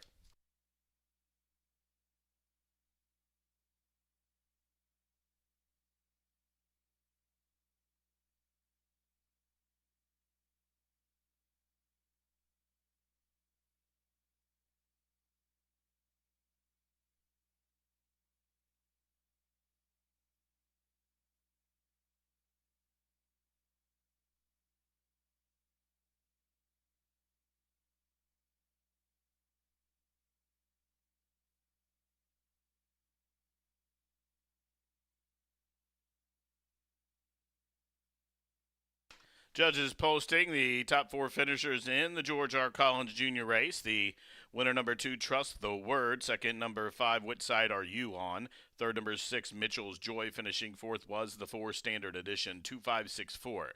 2564.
Into the winner's circle. Class dropping winner here. Number 2, Trust the Word as he breaks maiden start 2. 2-year-old chestnut colt by 1,000 Words out of the Noble's Promise mare. Her name was Entrusted. The winner's owned by Ray Hernandez, trained by the owner, and ridden to victory by Manny Esquivel. Number 2, Trust the Word. Breaks the maiden 104 and 2. Trust the Word, 1064, 63, 20. The exact healthy 42, 20. Trifecta 56.90 for 50 cents. The double, a pair of twos, 37.80. Dime Super, $64.95. The first pick 3 on this Veterans Day card for 50 cents, $28.10. Race number 3 was named in honor of George R. Collins, Jr. George R. Collins has several ties in the family here to the track as well, and Race 3 was named in honor of George R. Collins, Jr., member of the U.S. Army, and just momentarily, Racing Rachel will give you more on Mr. Collins. Race 4 is up next in 19 minutes. Race number 4, take out the 2 and 4. Also, the 5 has been scratched. 2, 4, 5 out of race 4, and that kicks off that low takeout, 50 cent, late fire 5.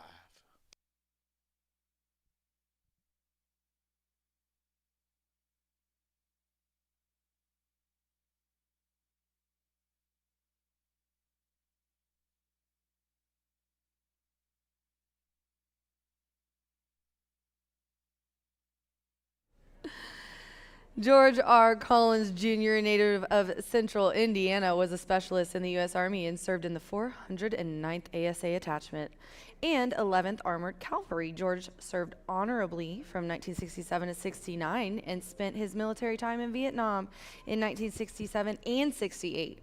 George returned from his service and raised his family right here in the Connorsville area. George and his family have a long history of involvement in racing, as his wife, Cleta, worked here in the Indiana Downs days. And now his daughter, Jody, is on our track and grounds team. His son, Riley, is a member of the gate crew, and his granddaughters, Tara and Sarah, work with their mom, Jody, on our track grounds team. All of them very valued and appreciated members of the Horseshoe Indianapolis team. George, Horseshoe Indianapolis thanks you for your service and for everything that you have done for our country.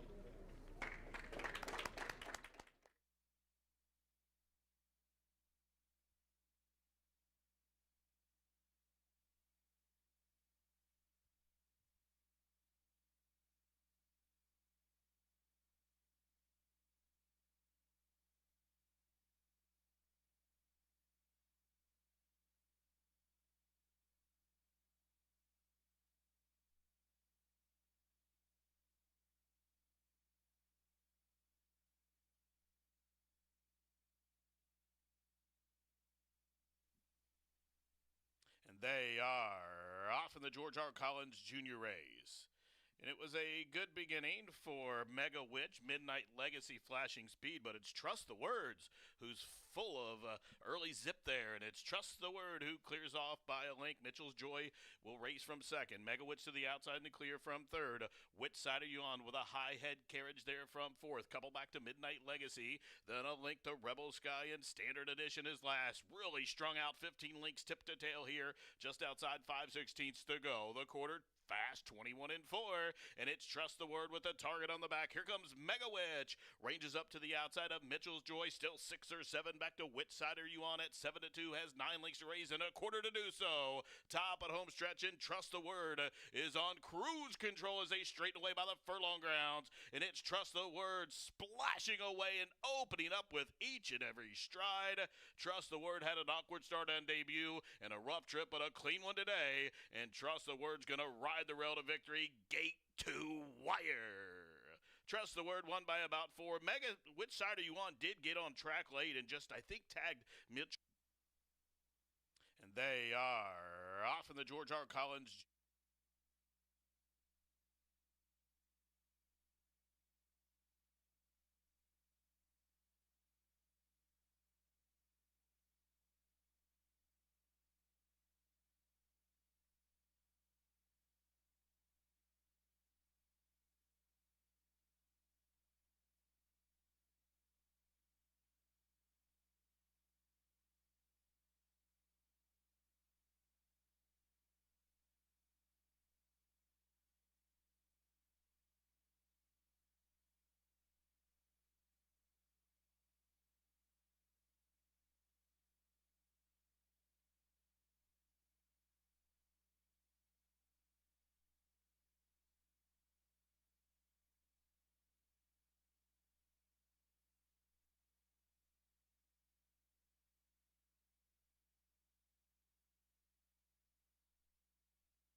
Late Fire 5 time here at Horseshoe Indianapolis, now just 8 minutes away from race number 4. Trying to take advantage of one of the lowest takeouts in the country, 11.99% takeout each and every day here at Horseshoe Indianapolis. Our $2,500 Veterans Day handicapping contest is underway. If you've missed out on that, we've got a couple of horizontals, pick 5s, pick 4s, whatever fits your fancy, as we're just about halfway through the card here at Horseshoe Indianapolis. Let's go through how I navigated this late Fire 5. Hopefully you're still alive in the early one.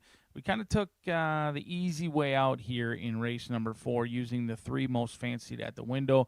Going to try and get some separation. I do know if you're looking to cut this ticket down, you could easily use Jimmy and Rachel's recommendation. I know Jimmy said on his ticket he was going to be keying Grand Mahogany for OXO Equine, and Rachel said that she talked to the Cox gang and they fancied the 1 over the 7. Well, while those two are likely better handicappers than I and much smarter than I'm going to go a different direction and throw in Vamos Yeah as well. 7-1. Everyone's going to pile into the 1 and the 9. We'll try and create some separation by using the other Brad Cox trainee.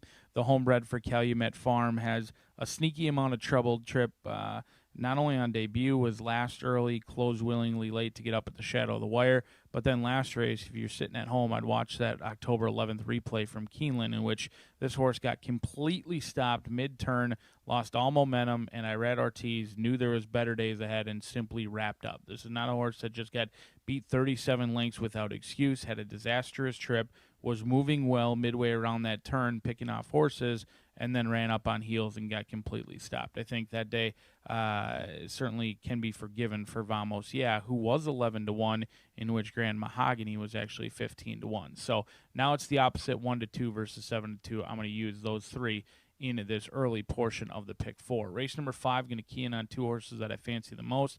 I think Vaporizer is the horse to beat. The horse I do fear, and I hate using both of these, but Cape Storm. For Highfield Investment Group. Now, this is a private purchase, off debut. Matt Williams takes over from Brendan Walsh. I know this horse debuted on a stakes day here at Horseshoe Indianapolis, went off at 2-1. I wasn't necessarily enamored with the horses in that race. I don't think it was a very strong group, but this horse was crushed late, got bet heavily late, stayed on willingly, chasing the chalk all the way home, and ultimately this is a mare who's produced a first foal.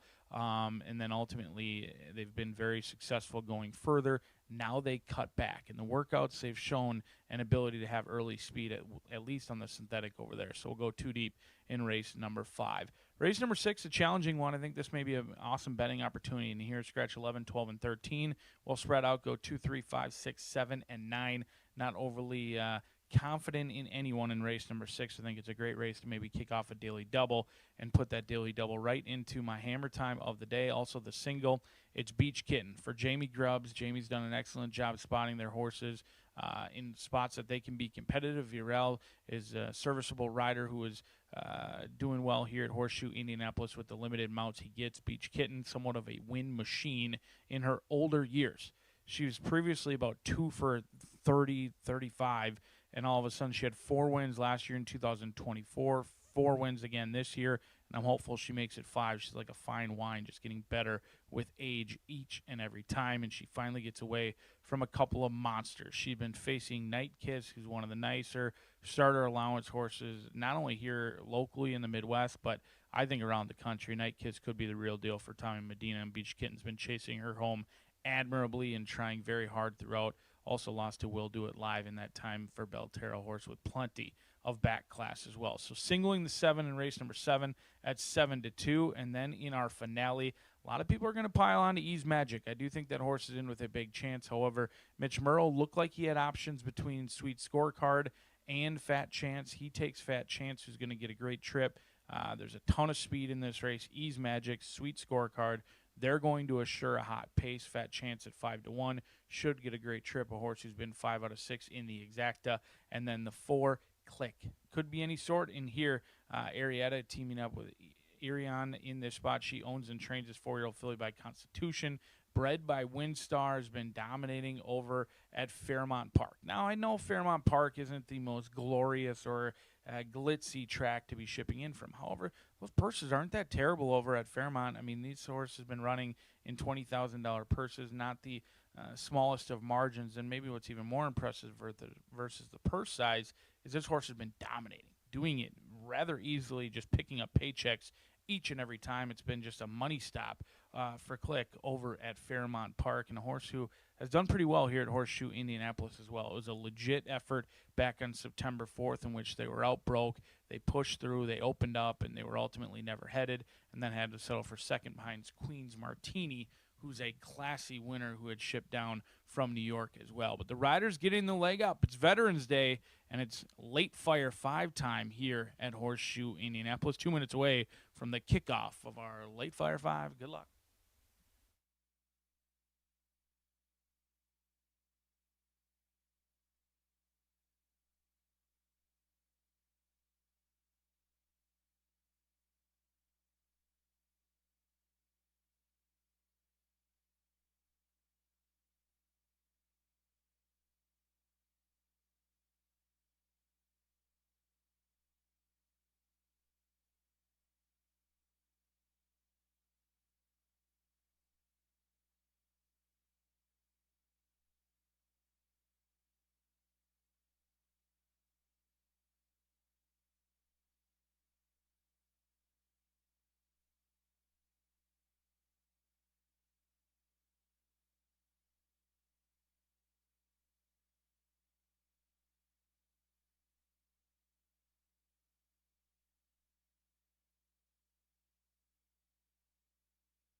The horses coming on the track for race number 4, named in honor of Anthony Stabile, member of the U.S. Army. Anthony Stabile Sr. We'll honor him here in race number 4. In this race, you're reminded that there are 3 scratches. Number 2, Swamp King. The 4, Nick the Quick. And the 5, Piedra Preciosa. 2, 4, 5 are out. 6 to go. Win, play, show. Exact to try. Super. Daily double. Starts at pick 3. And it starts at low. Takeout.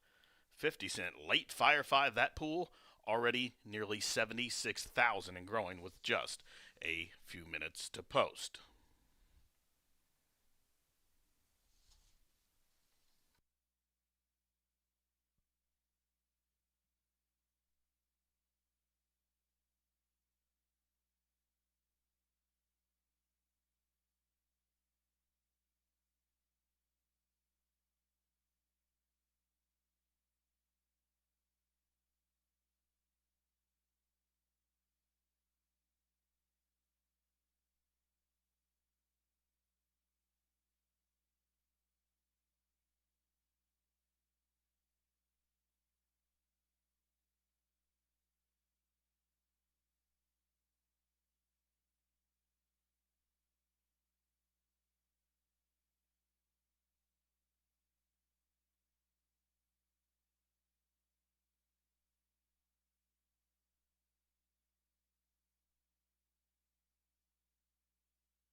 Approaching the starting gate here in the fourth. The field approaching the gate.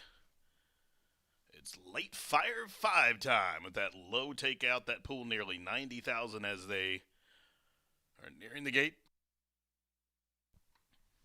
Race 4 named in honor of U.S. Army veteran Anthony Stabile Sr. To give a shout out to Big A and the rest of the family here as we honor their beloved Anthony Stabile Sr. here in race number 4 at the shoe. Loading up here, field of 6 to go, 1 mile, 2-year-old. Winners, first level allowance race. Horse of the season, a classic Empire is in. It Takes a Cowboy coming forward from the Lucas Barn. 20-1, longest shot on the board going forward. Vamos Ya, a bit active in behind the gate.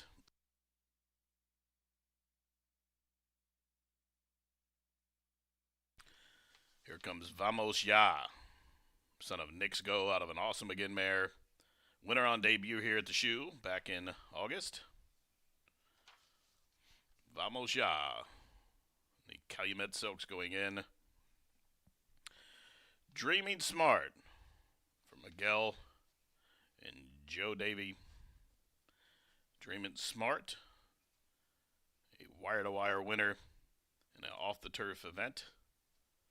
In the last start, Grand Mahogany, the big favorite, 3-5. Will complete the load for Larry Best OXO Equine. Here comes Grand Mahogany. Son of Instagram to the outside, completes a field of 6. They're at the post.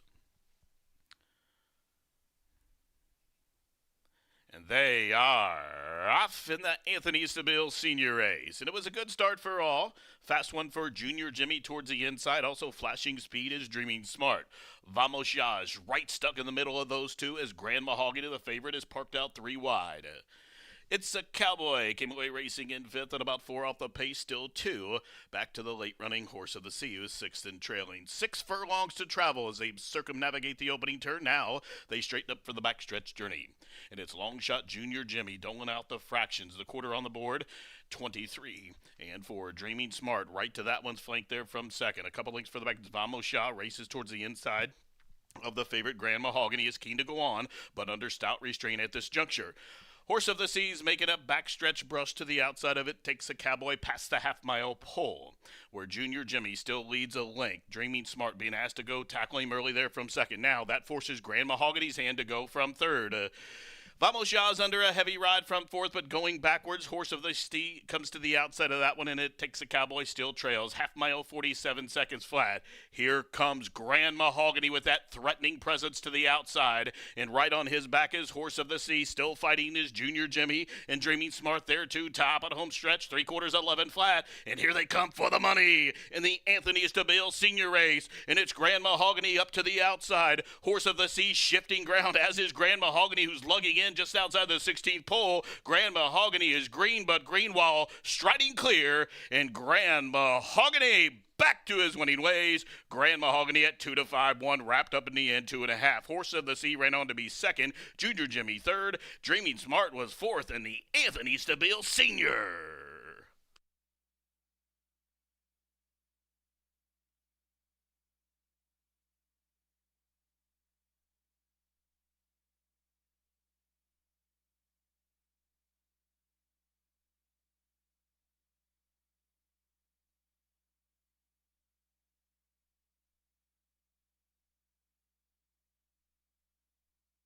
Judges posting the top 4 finishers. The winner, number 9, Grand Mahogany. Second, number 1, Horse of the Sea. Finishing third, number 3, Junior Jimmy. 4th goes 8, Dreaming Smart. 9-1-3-8. Grand Mahogany for OXO at 2-5 at 1. Bit erratic in the stretch, but was much the best here, this son of Instagram. Will Walton, the conditioner, 2-5, Homa winner, 138 flat for the 1 mile. 9-1-3-8 unofficial.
In the winner's circle, Will Walden leading in number 9, Grand Mahogany, to join Don Chatlos there. Number 9, Grand Mahogany, a 2-year-old dark bear brown colt by Instagram. Out of the Uncle Mo mare, Forget Me Not. The winner's owned by Larry Best OXO Equine LLC, trained by Will Walden and Joe Ramos, with his second winning ride on the card. Number 9, Grand Mahogany, now a 2-time winner, and got the mile in 1:38 flat. The favorite delivers here, 280, 210, 210 to start the late fire 5. Finishing second, number 1, so the 9-1 exacta 640. The rolling pick 3, $20.45. The winning trifecta was 913, a 50-cent variety. 913, $6.85. The double 2 and 9, $16.20. Dime super 9138, $5.96. Race number 4 in the books. Race 4 named in honor of Anthony Stabile Sr., a veteran of the U.S. Army, and Racing Rachel will give you more on Mr. Stabile.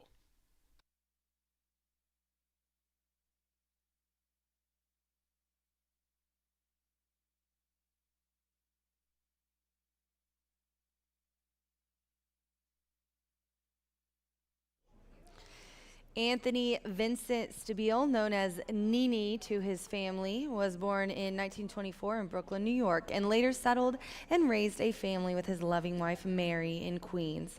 As a 17-year-old when World War II was declared with Japan and Germany, Anthony enlisted in the U.S. Army and went on to serve his country. Anthony was very private about his service in combat in Europe, so his family only knows that he was a prisoner of war in Anzio, a coastal town in Italy, just south of Rome.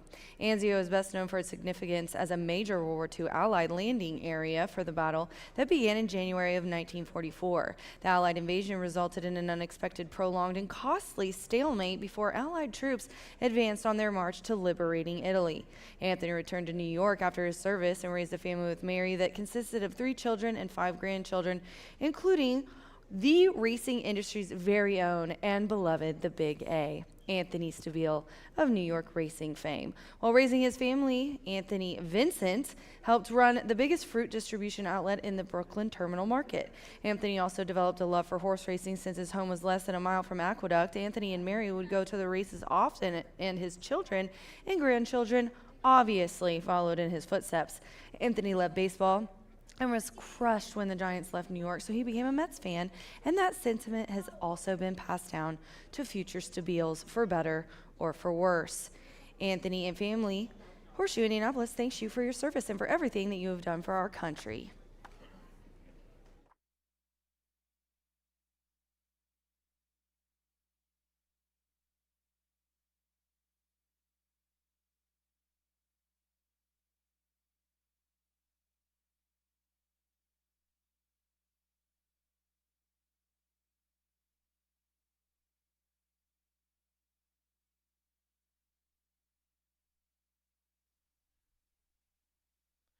They are off in the Anthony Stabile Sr. race, and it was a good start for all.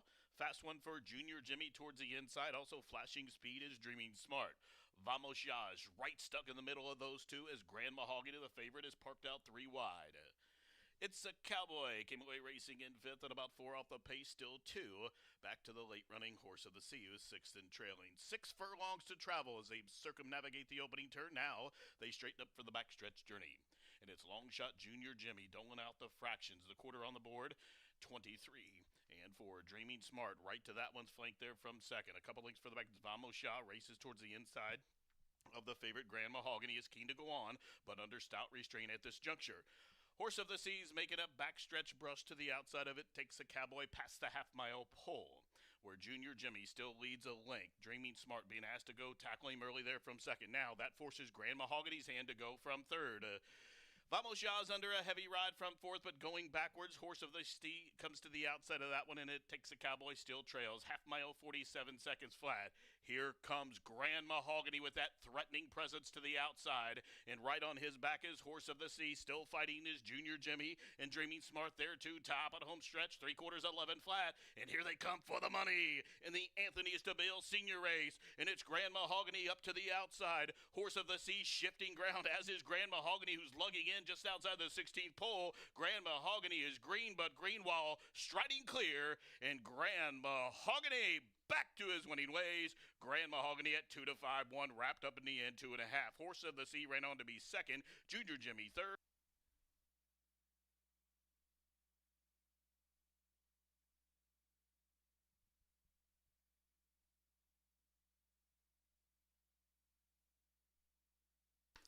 The upcoming fifth race in honor of Marilee Herrera, U.S. Army veteran, sponsored by Tim Eggleston. The fifth race has been taken off the turf, same distance here on the sloppy main. In the fifth, take out numbers 4, 13, 14. Jockey change for the 8 to Dela Cruz. Esquivel will ride the 10. We do have a change being announced for the first time. If you'll turn to race number 6 in your program, the sixth race in honor of Ivan Miller, we do have a late scratch being announced for the first time. In the sixth race, number 4, Bachman is now out. Sixth race, the 4, Bachman, a late scratch. Catching you up also on a claim earlier in the card in the second race, number 2, Global Tour for $15,000 was claimed by Dennis Pohl, the new trainer Jimmy Watkins.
Well, the People's Pick starts the late Fire 5 in style. Much the best winner there, Grand Mahogany for OXO. Will Walden and Joe Ramos gets his second on the card. Race number 5 coming up in just about 10 minutes. We start another multi-race wager. That's the $1 Pick 4 presented by Itoba. This race here is a maiden special weight 2-year-old to go 5 furlongs on the sloppy main. The race off the turf will be contested at the same distance on the main track. A couple of scratches. The 3, 13, and 14 are out. Jockey change on the 8 to Dela Cruz, and the 10 will be ridden by Esquivel.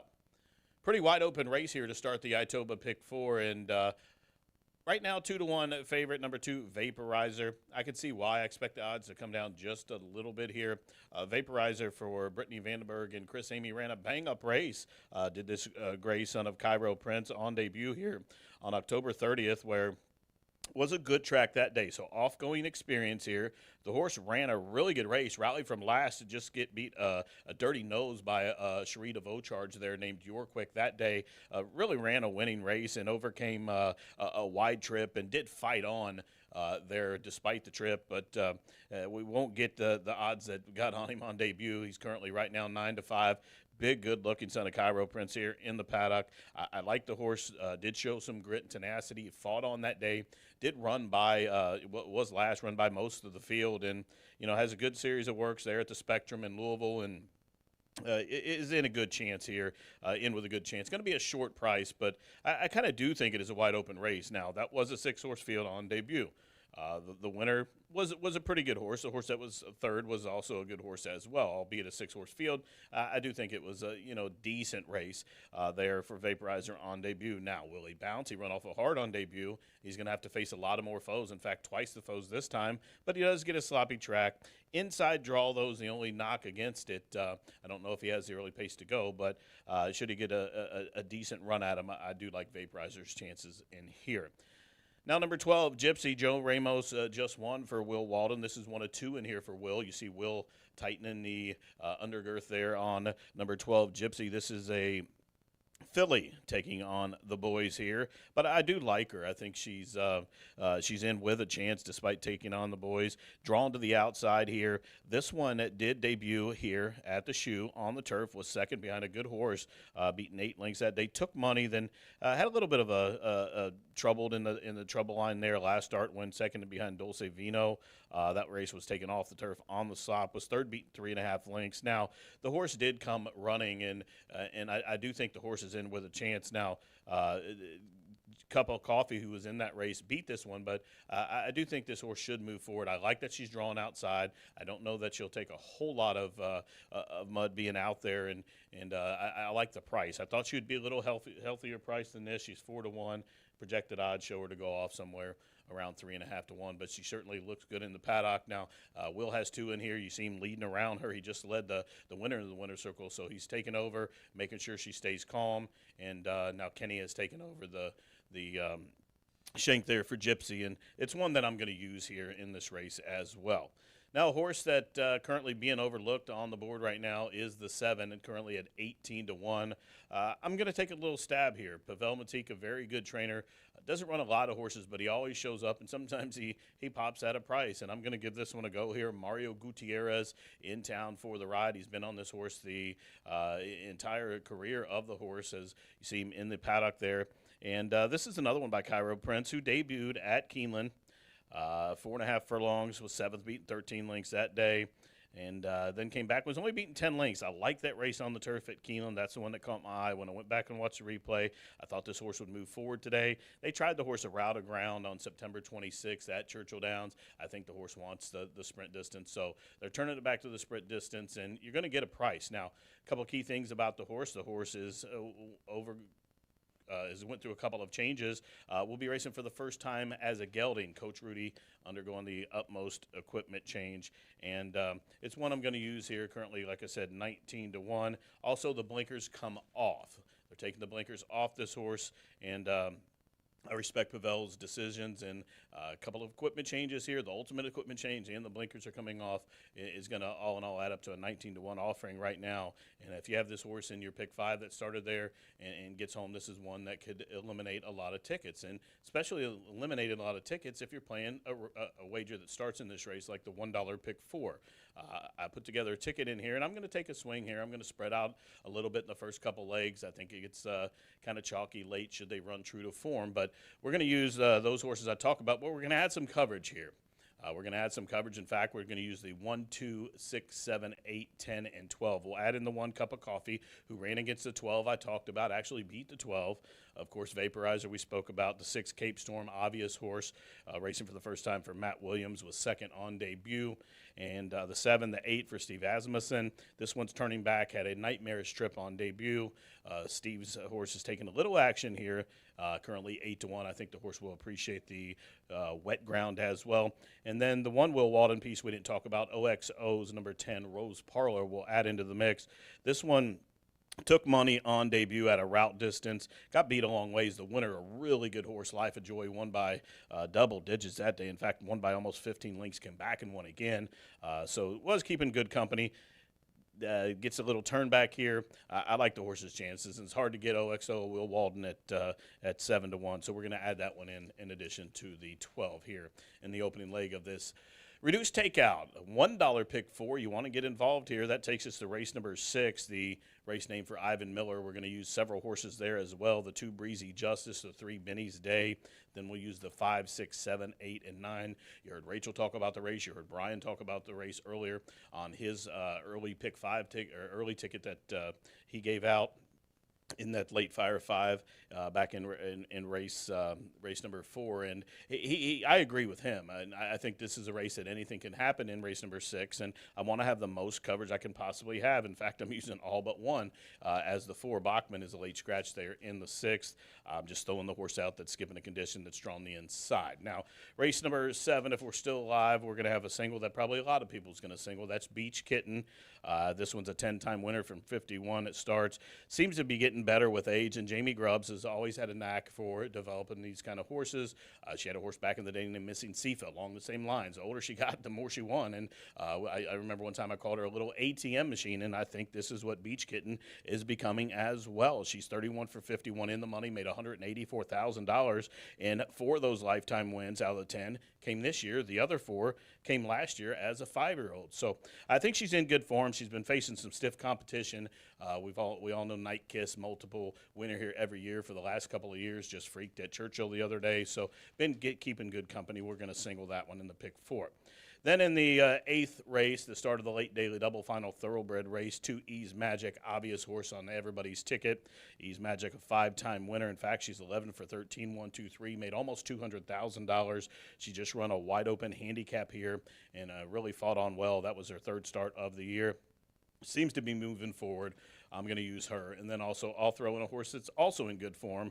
In fact, riding a 3-race win streak. She's a 50% lifetime winner, but 3 in a row as of late. That's number 4, Click, Rainier Irieta for former jockey Heather Iron. She's a very good trainer. And 9-2, I think she'll be overlooked a little bit. There will be a lot of singles on the 2 Ease Magic. All in all, it's a $98 punch, $1 base bet, reduced takeout. Get involved.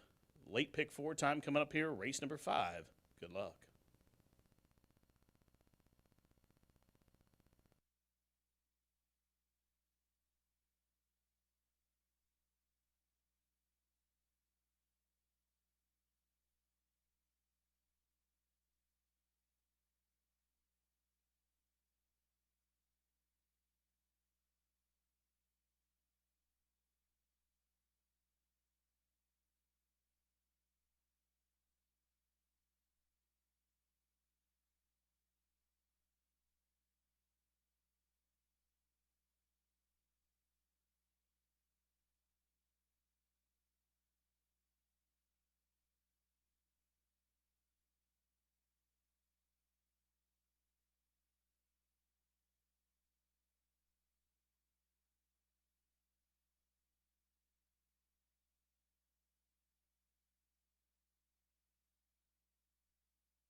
On the track here for race number 5, named in honor of Marilee Herrera, member of the U.S. Army. This sponsored by Tim Eggleston. Race number 5, take out the 4, 13, 14.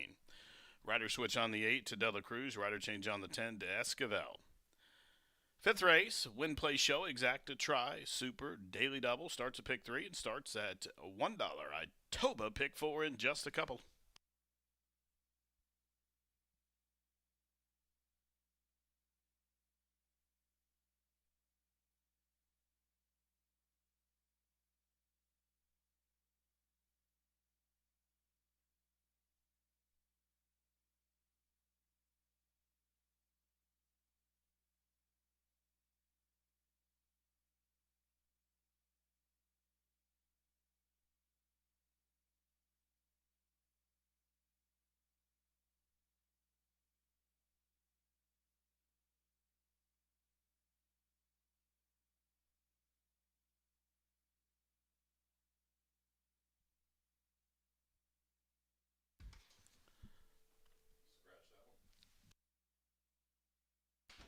Number 9, Royal Sapphire, unseated the jockey and is loose on the track. Again, Sammy Bermudez did walk off the track under his own power, just ducked out from under him. And number 9, Royal Sapphire, loose on the track and will be scratched. There is a late scratch in here. Number 9, Royal Sapphire, back in the 6 furlong chute, being chased by the team of Outriders, has been scratched. Number 9, Royal Sapphire, he is a late scratch. All straight wagers refunded. If you had the double ending here with the 9, you'll be substituted, or excuse me, ending here. If you had the double, you get a consolation. If you had the ongoing or ending pick 3s, pick 4s, and 5s, you'll get the final race favorite. Consolation with the double, the Grand Mahogany Royal Sapphire double, straight wagers refunded, and pick 3, 4s, and 5s will go to the favorite. Number 9, Royal Sapphire, still loose on the track. Windows open, though. Get in. That $1 pick 4, low takeout, starts here.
And number 9, Royal Sapphire, has been corralled by the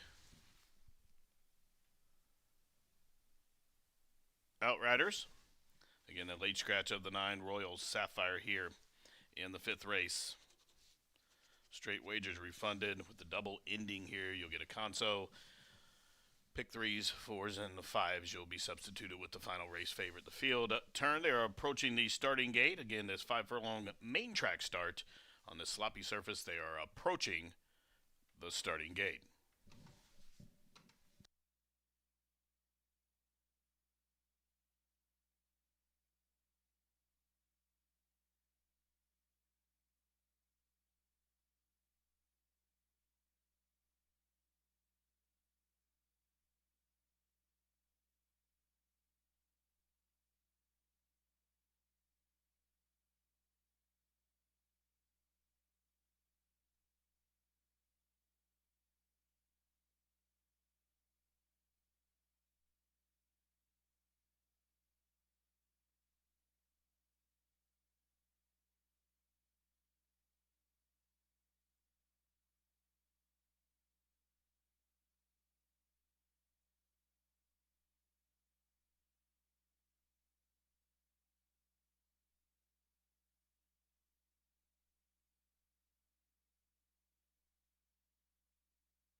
And the 2-year-olds have reached the starting gate. It's post time for race 5 at the shoe. The start of the $1 late pick 4 presented by Itoba.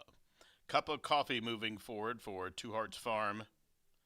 The Gray Vaporizer for Alice, Britt, and Chris. Here's Wadi Al Koof. Wadi Al Koof 10-1 going in.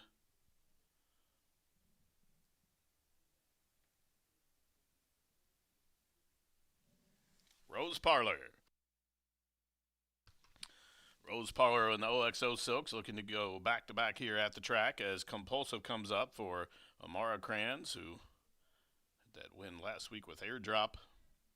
Compulsive, son of Temple City, partners with Louis C.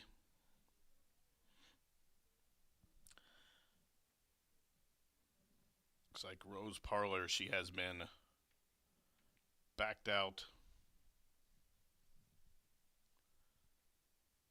as will Wadi Al Koof.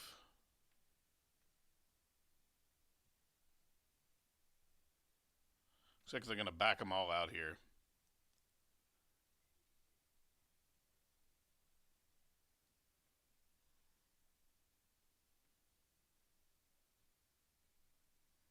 Again, backing the 2-year-olds out of the starting gate here for the 5th race.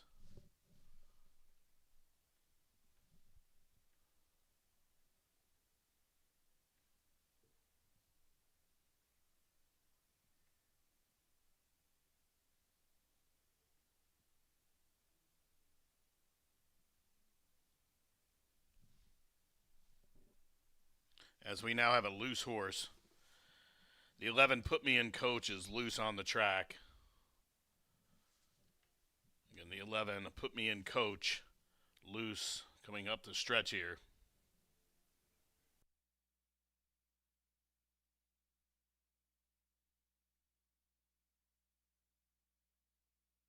And stand by, there will be another delay. Again, 11 Put Me In Coach is loose on the course.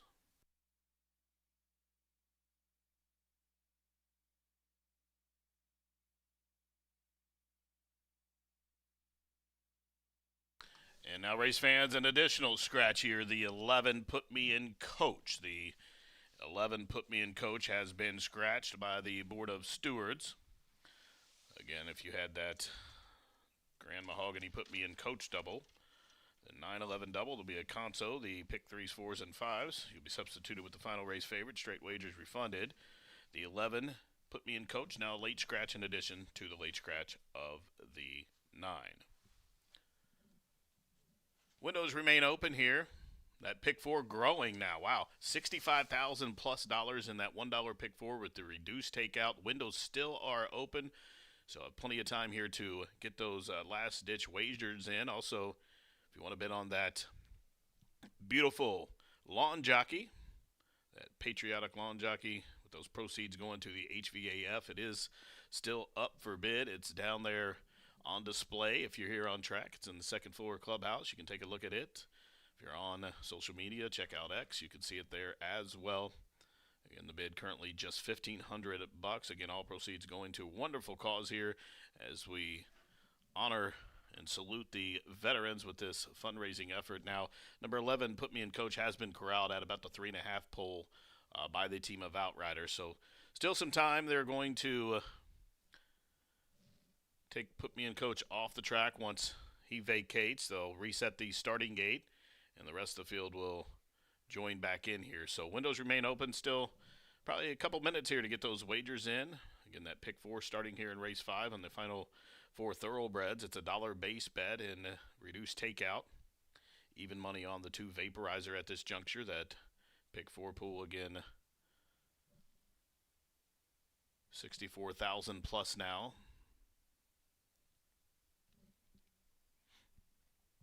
Race 5 will honor Marily Herrera, again, U.S. Army veteran, sponsored by Tim Eggleston here in race number 5.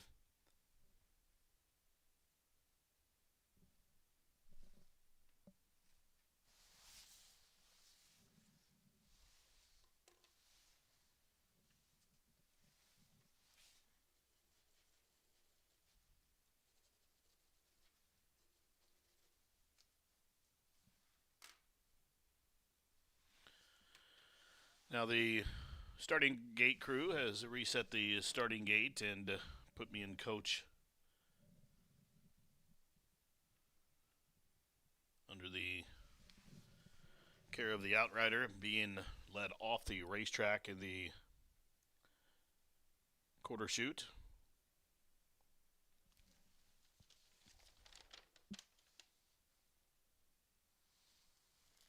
Again, Wesley Campbell, one of our Outriders, with that wonderful grab there, that good catch at about the 3.5 pole, now has taken that one off the track.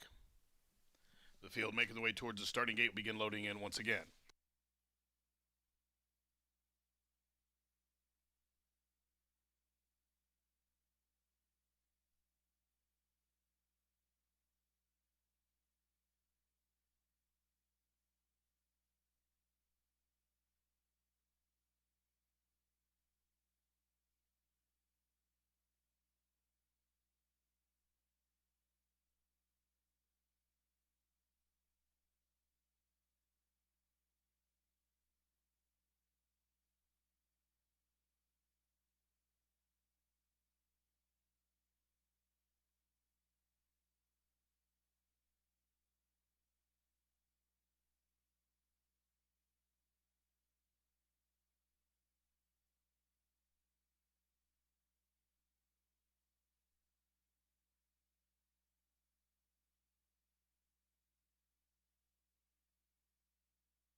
Now the field once again has reached the starting gate. Field of 9 now.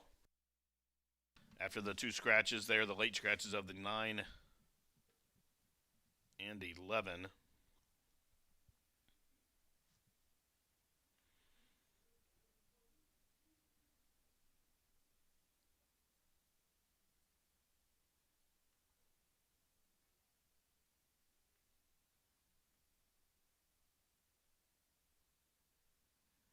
Even money on Vaporizer coming up. Vaporizer. Those black blinkers.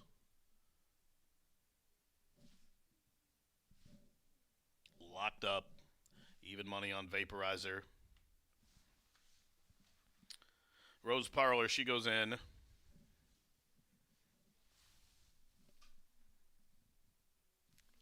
Compulsive.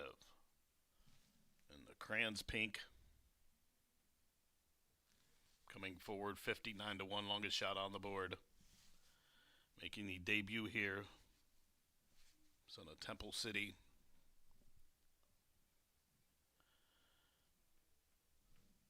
Sierra Power has moved forward. That pick 4 pool nearly $70,000 as Cape Storm for the Highfield Investment Group. The white blinkers, that blue shadow roll coming up now. Gypsy, the daughter of Munnings, to the outside. She's up and in. They're at the post. And they are off in the Murray Lee Herrera race. And it was a quick start for the Philly Gypsy, who's out to set the tempo. From between horses, Vaporizer close to the pace today. Cup of Coffee is down to the inside third. Sierra Power away into 4th position. Advancing to the far outside, Rose Parlor's on the move in a hurry. Cape Storm is next, and Coach Rudy still 3. Back to Wadi Okuf, and a long, long way bet last is debuting Compulsive. Rounding the turn, Gypsy from the high draw has crossed and cleared, and through a quarter, 22-1, shows him her heels, a length and a half to the good. Vaporizer off cover to the outside from second. Cup of Coffee the inside third. Rose Parlor is 4th and about 5 off those leaders. Coach Rudy is next. Top of the home stretch, it's still Gypsy showing the way. Room at the fence for Cup of Coffee, and Cup of Coffee is fighting on through to the finish. It's Gypsy and Cup of Coffee. Now Vaporizer's finally found his feet. Here comes Vaporizer at 4 to 5 up the inside. Cup of Coffee, Vaporizer, and a workmanlike effort's going to break the maiden and start 2 at 4 to 5, 1 by 2.5 in the end. Cup of Coffee, then it was Gypsy. We trail back to Coach Rudy and Rose Parlor in 58 flat.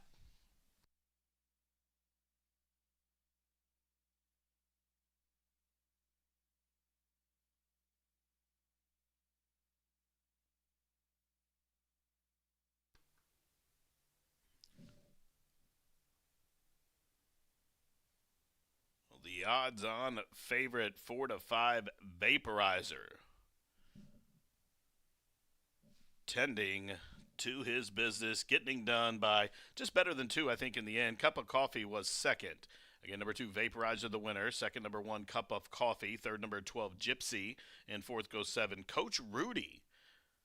A big number rally to be fourth. 2-1-12-7. 2-1-12-7. 4 to 5 over 7 to 1, over 6 to 1.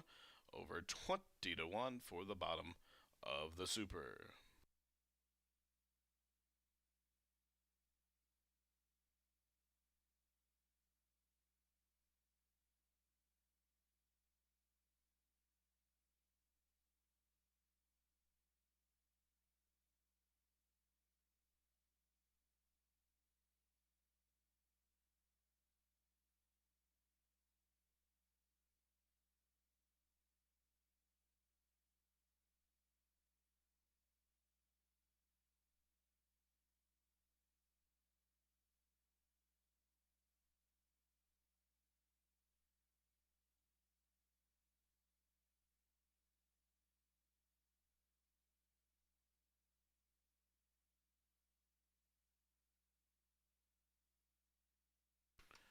Two, 1, 12, 7, 4 to 5 to start that $1 pick 4. That pool, I believe, over $88,000 was all said and done.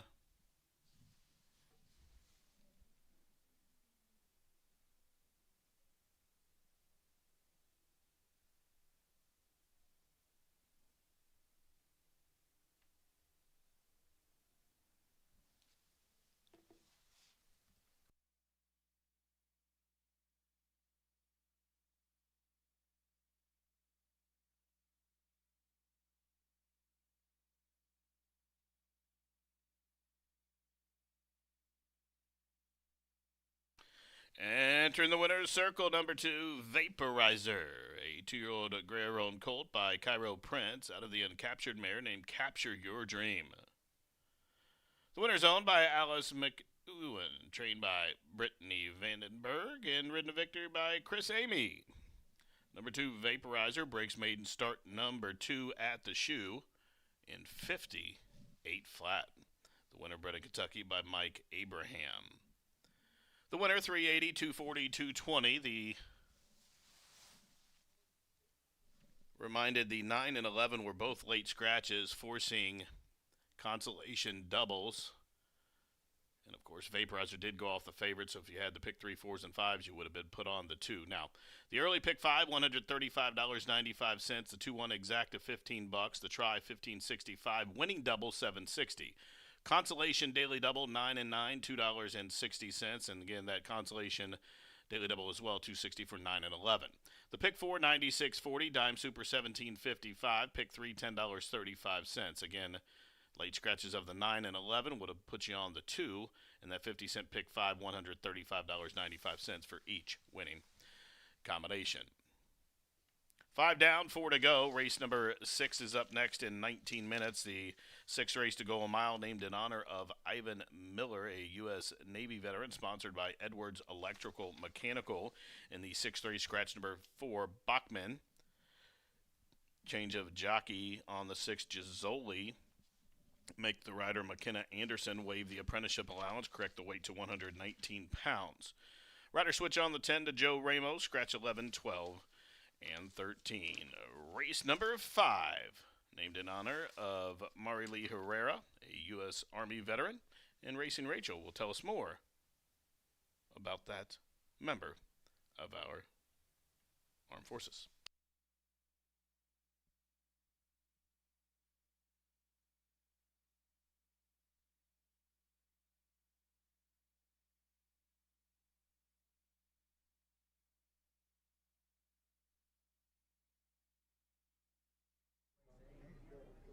Race 5 honoree is sponsored today by Mr. Tim Eggleston on the left there in the hat, depending on, I guess, where you're standing. We thank Tim for his generosity, and his donation will go directly to the HVAF of Indianapolis. As mentioned, Race 5 is named in honor of Marilee Herrera, a well-known racing industry personality, dear friend, and U of Arizona classmate of our very own Eric Hallstrom. Marilee grew up in a racing family. Her father, Al Herrera, was a jockey who rode in numerous states, including California, Arizona, Illinois, and Louisiana, and the family moved along with him wherever he was riding. Eventually, the Herreras put down roots in Arizona, where she went to high school and graduated from the University of Arizona's racetrack industry program.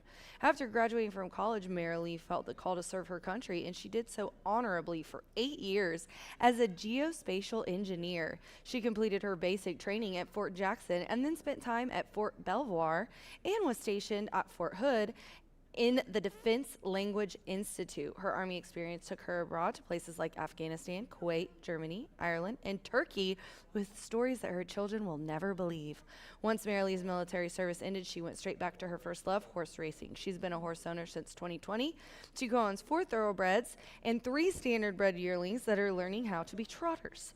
She is also currently a student at Midway University in Kentucky and chasing a double major in equine rehabilitation and equine business and sales. Her goal is to turn her passion for horses into a thriving horse rehabilitation business. Go, Marilee! She says that serving her country was the greatest honor of her life, full of once-in-a-lifetime experiences and friendships that she will cherish forever. Marilee, all of us at Horseshoe Indianapolis, thank you for your service and for everything that you have done for our country.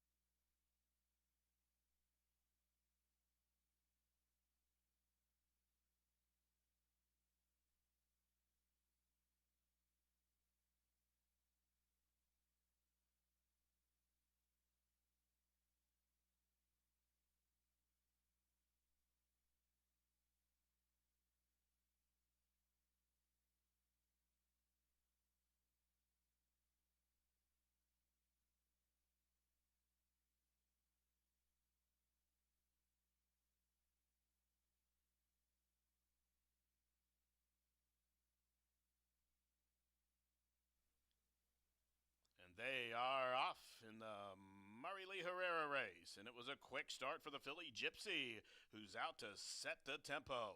From between horses, Vaporizer close to the pace today. Cup of Coffee is down to the inside third. Sierra Power away into fourth position. Advancing to the far outside, Rose Parlor's on the move in a hurry. Cape Storm is next, and Coach Rudy still three. Back to Wadi Okufin, a long way bet last is debuting Compulsive. Rounding the turn, Gypsy from the high draw has crossed and cleared, and through a quarter, 22-1, shows him her heels, a length and a half to the good. Vaporizer off cover to the outside from second. Cup of Coffee the inside third. Rose Parlor is fourth at about 5 off those leaders. Coach Rudy is next. Top of the home stretch, it's still Gypsy showing the way. Room at the fence for Cup of Coffee, and Cup of Coffee is fighting on through to the finish. It's Gypsy and Cup of Coffee. Now Vaporizer's finally found his feet. Here comes Vaporizer at 4-5 up the inside. Cup of Coffee, Vaporizer in a workmanlike effort's going to break the maiden and start two. At 4-5, won by 2.5 in the end. Cup of Coffee, then it was Gypsy. We trail back to Coach Rudy and roll.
Mara Lee from our last race coming up here. I can't believe, I didn't want to say it during your presentation, but she's been dealing. I should have brought you a brush.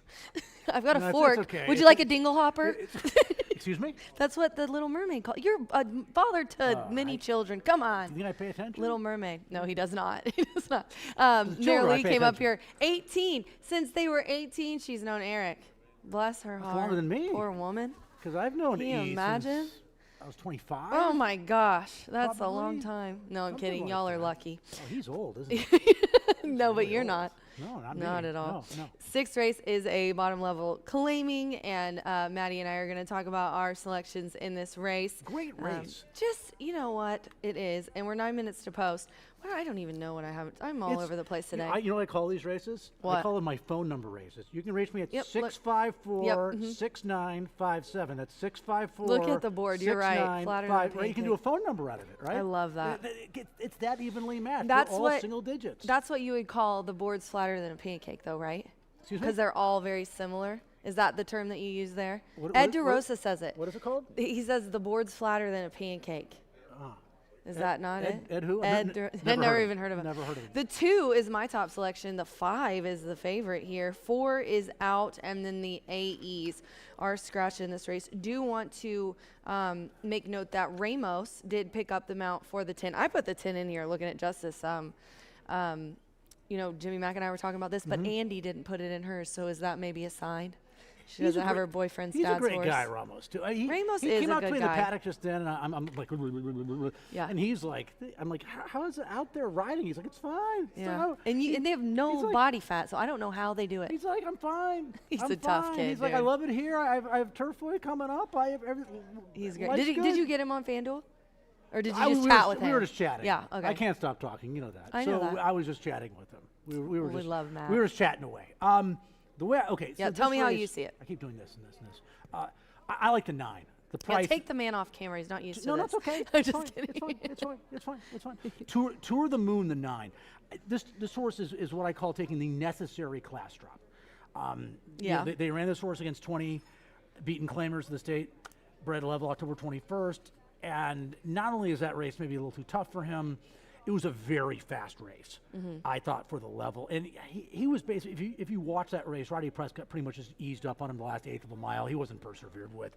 Either the second place effort against a little bit better in the slop puts him right there. Yeah, especially with the off track today. Yeah, especially with the off track there. So it's the class drop, it's the off track, and it's a horse that I think will be close to the pace.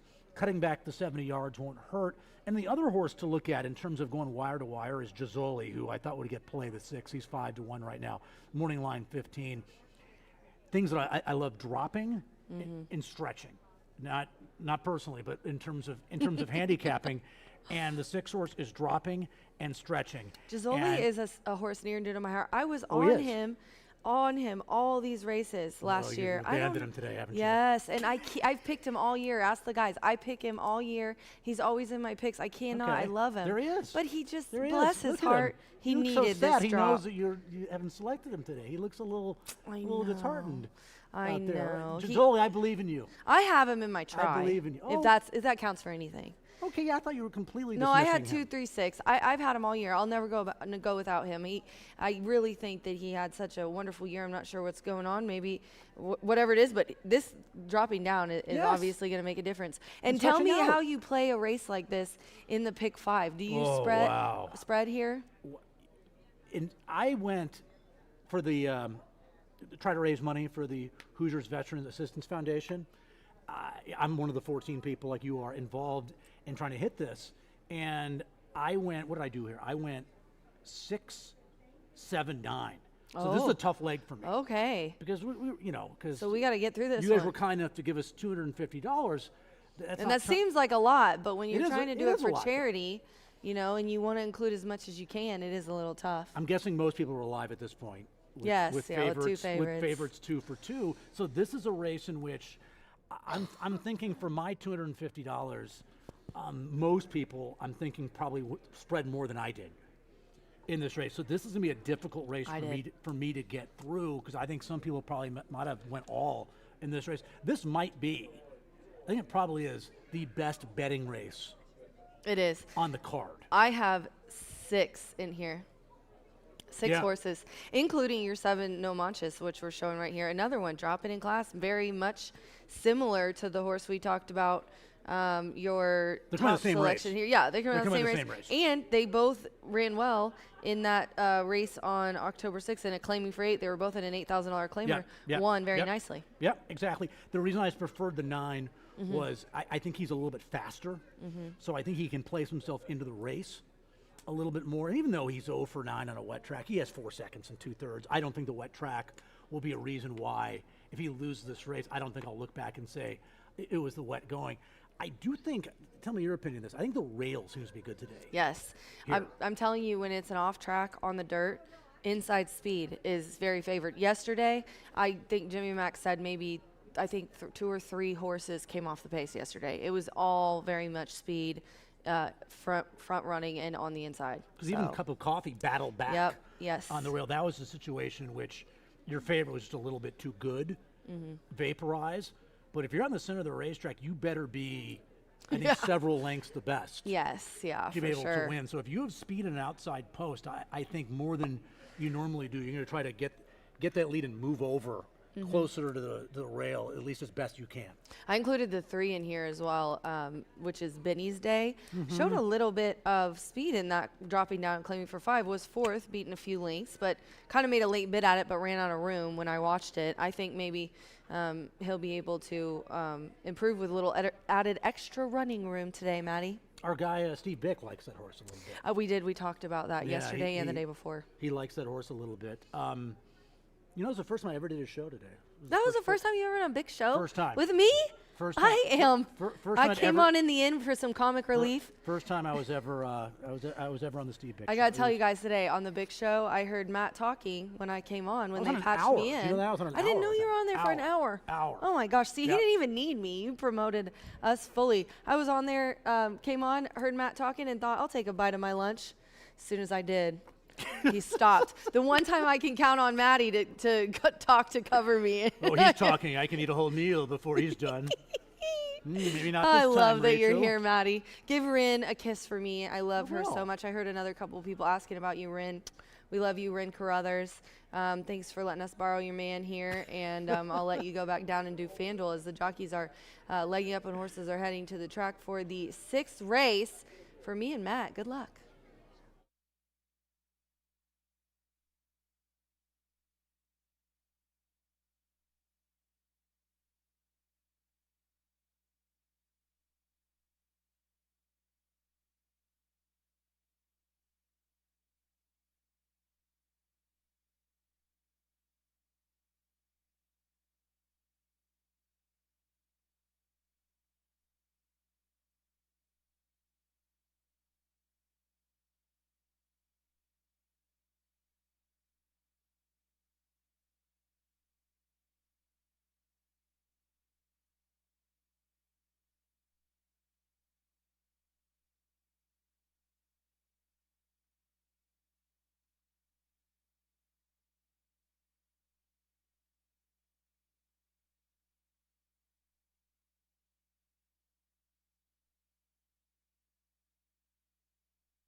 On the track for race number 6, named in honor of Ivan Miller, U.S. Navy veteran. In this 6th race, you're reminded that scratch of the 4 Bachman McKenna Anderson rides a 6, waive the apprenticeship allowance, correct that weight to 119. Joe Ramos picks up the 10, looking at Justice, scratch the AEs, 11, 12, 13. Race 6 at Horseshoe Indy offers win, place, show, exact to try, super. Daily Devil starts the final thoroughbred pick 3. And also race 6 offers Pentafecta wagering, the grand high five for a dime, offered here in race 6. Good luck.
Indiana breds approaching the starting gate here for race 6. Approaching the gate.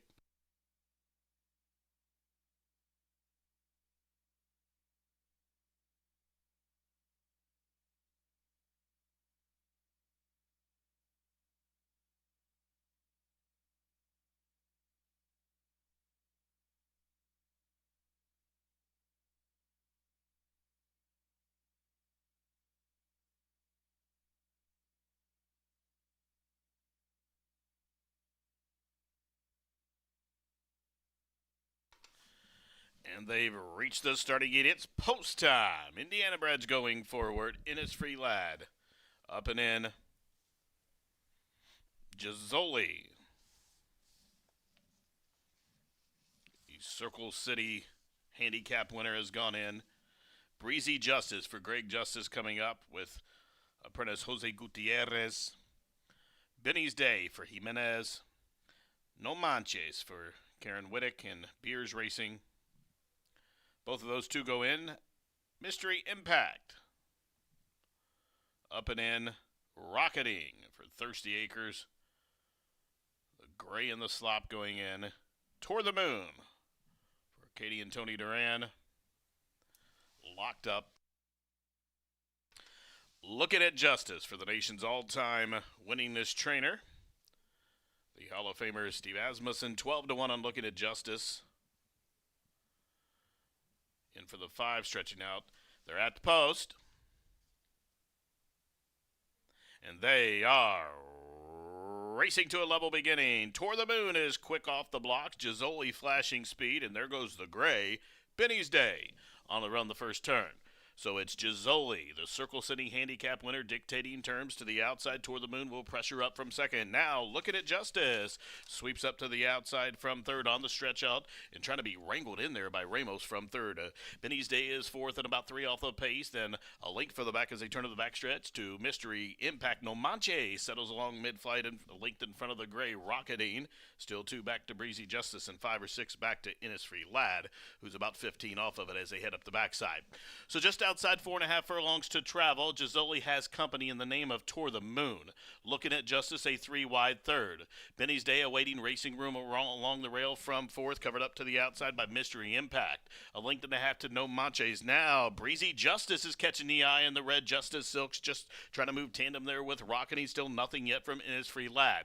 Midpoint through the turn, the quarter 24 and 2, half mile 48 flat. Gizzoli still shows the way with McKenna 3 parts of a length. Toward the Moon is being asked to go get her. Looking at Justice to the outside from third. No Manches is making headway, but way out wide, top of the home stretch, and Gizzoli will whip him in. Gizzoli through a controlled 3/4, 112 and 1, and shows them heels to the field. Gizzoli opening up by the furlong grounds, and Gizzoli has a 6th length cushion by the 16th pole, and Gizzoli on the drop in the slop is going to prove much the best in a hand ride. Gizzoli won by almost double digits, I'd say. Toward the Moon in a photo there with Breezy Justice for the Miners, and then it was Benny's Day and Rocketing, 136 and 4. Gizzoli, coast to coast.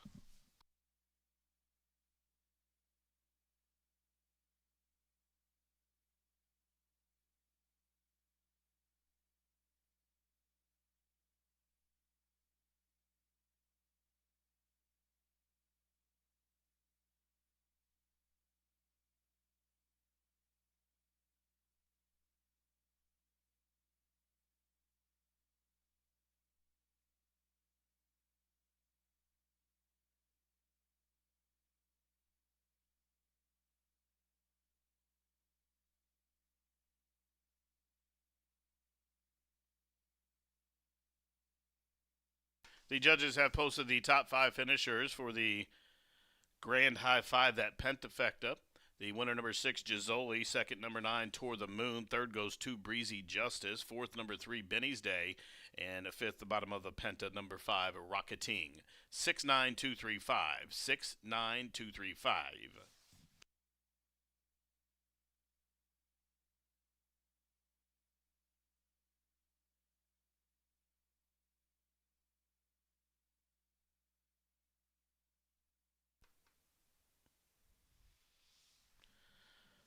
Gizzoli bet down to 2-1 favoritism from those 15-1 morning line odds. Gizzoli, dominant winner here, as he drops in class for his 4th lifetime victory. Won the $100,000 Circle City at the close of the meet last year. Claimed 3 back by Southwest Racing. Dips in for the nickel, stretches out to the mile, goes to the circle.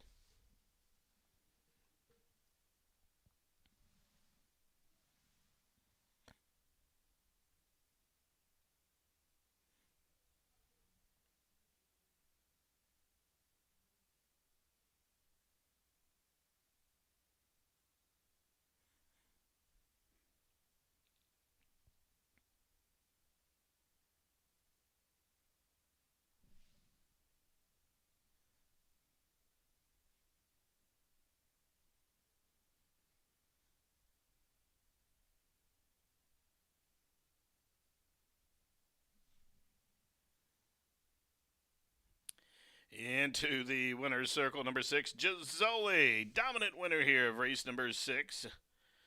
Gisoli, a 3-year-old dark bear brown colt by Matoli, out of the Harlan's Holiday mare named Kisses from Kate. The winner is owned by Southwest Racing Stables Incorporated, trained by Renato Garcia, and ridden to victory by McKenna.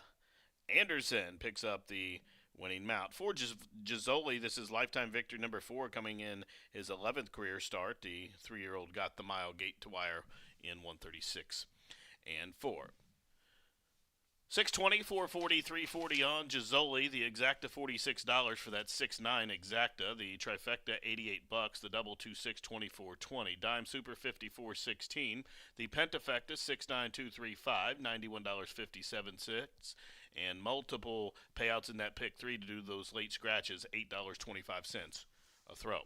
Now, up next, race number 7 in 19 minutes. Race number 7 in honor of John McConville, U.S. Navy veteran, sponsored by Dan Cronin. In the 7th race, scratch the 3 Computadora, the 5 Barb's Vortex.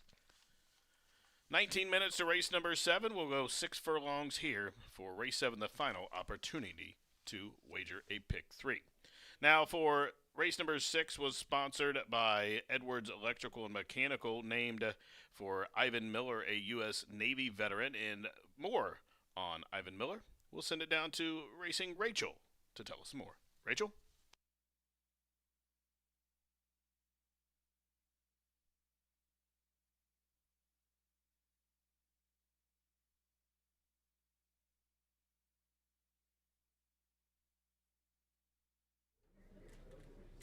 Our honoree for this race is sponsored today by Edwards Electrical and Mechanical. We thank them for their generosity, and their donation will go directly to the HVAF of Indianapolis. Ivan Miller was born in Beech Grove, Indiana, and was a 1965 graduate of Beech Grove High School. After high school, he enlisted in the U.S. Navy and attended boot camp at the Naval Station at the Great Lakes. His first assignment was the Coast Guard at the Pensacola Naval Air Station for a year. Ivan's wife, Terry, was able to join, and their first son, Rodney, was born there. His next assignment in 1967 was as an ordnance leader on the flight deck of the USS Enterprise. Ivan was proud to be on the first nuclear-powered aircraft carrier and the largest ship in the U.S. Navy. During this time, President Lyndon B. Johnson visited the carrier and was greatly impressed and reassured by the quality of the officers and men. During Ivan's 3 tours, he experienced many different countries, which helped him appreciate the blessings we have in the United States. During his tenure, he was part of a landing party that was responsible for going out ahead of Marine detachments to search for foot traps and landmines to secure the beach. In a heroic moment, the USS Enterprise and Ivan were dispatched to successfully rescue the USS Pueblo, which had been seized and boarded by the enemy. Ivan married his loving wife, Terry, in August of 1966, and they have 2 children, Rodney and Randy, both Purdue graduates. Ivan has 3 brothers and 1 sister, and 3 of them also served in our country honorably. Ivan says his best memory of his service was having the opportunity to protect and secure the freedom of our country and knowing the safety it would provide for his family and countrymen.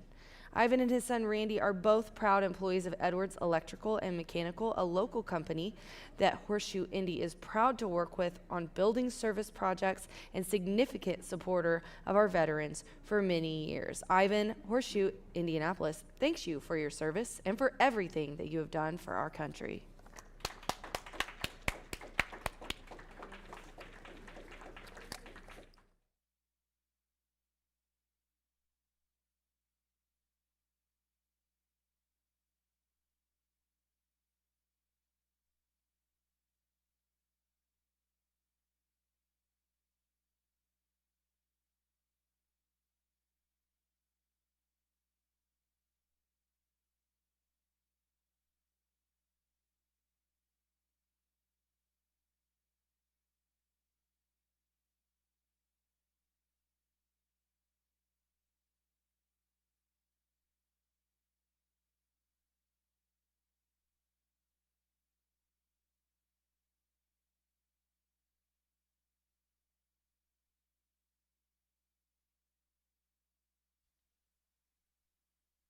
And they are racing to a level beginning. Toward the Moon is quick off the blocks. Gisoli flashing speed, and there goes the gray.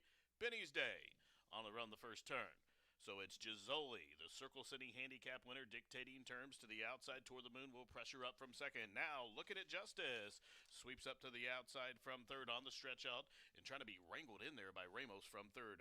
Benny's Day is fourth and about 3 off the pace. Then a link for the back as they turn to the backstretch to Mystery Impact. No Manche settles along mid-flight and linked in front of the gray Rocketine. Still 2 back to Breezy Justice and 5 or 6 back to Innisfree Lad, who's about 15 off of it as they head up the backside. So just outside 4.5 furlongs to travel, Gisoli has company in the name of Toward the Moon. Looking at Justice, a 3-wide third. Benny's Day awaiting racing room along the rail from fourth, covered up to the outside by Mystery Impact. A length and a half to No Manches. Now Breezy Justice is catching the eye, and the red Justice Silks just trying to move tandem there with Rockin'. Still nothing yet from Innisfree Lad. Midpoint through the turn, the quarter 24 and 2, half mile 48 flat. Gisoli still shows the way with McKenna 3 parts of a length. Toward the Moon is being asked to go get her, looking at Justice to the outside from third.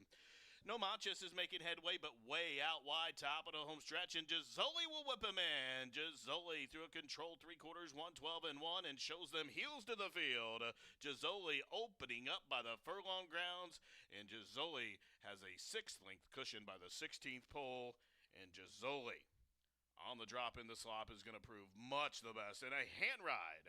Gisoli won by almost double digits, I'd say. Toward the Moon in a photo there with Breezy.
3 races remain here at Horseshoe Indianapolis on Veterans Tuesday at Horseshoe Indy, one of our favorite days at the racetrack. And speaking of 3 races remaining, only 2 live racing days left, Wednesday and Thursday. So take advantage of some excellent racing opportunities here at Horseshoe Indy. On a sloppy main track, take out numbers 3 and 5.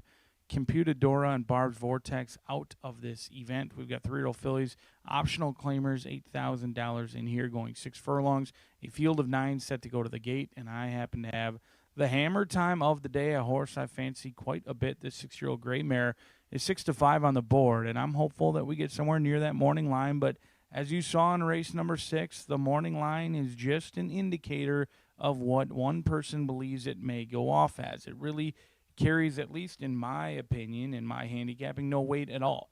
Now, I am hopeful that it's right when I have a 7-2 shot as my hammer time of the day. However, it looks like this Win Happy mare is going to go off significantly lower than that. She's a beautiful gray, almost white coat in here for Jamie Grubbs, winning at 28% on the season at Horseshoe Indianapolis. Miraculously, 11 for 18 in the money as well. Doug Collier and Tim Gerasi team up with this Win Happy Beach Kitten. I mean, she won 4 races at 2025 at the age of 6. Last year, she won 4 races as well. She's 8 for her last 25.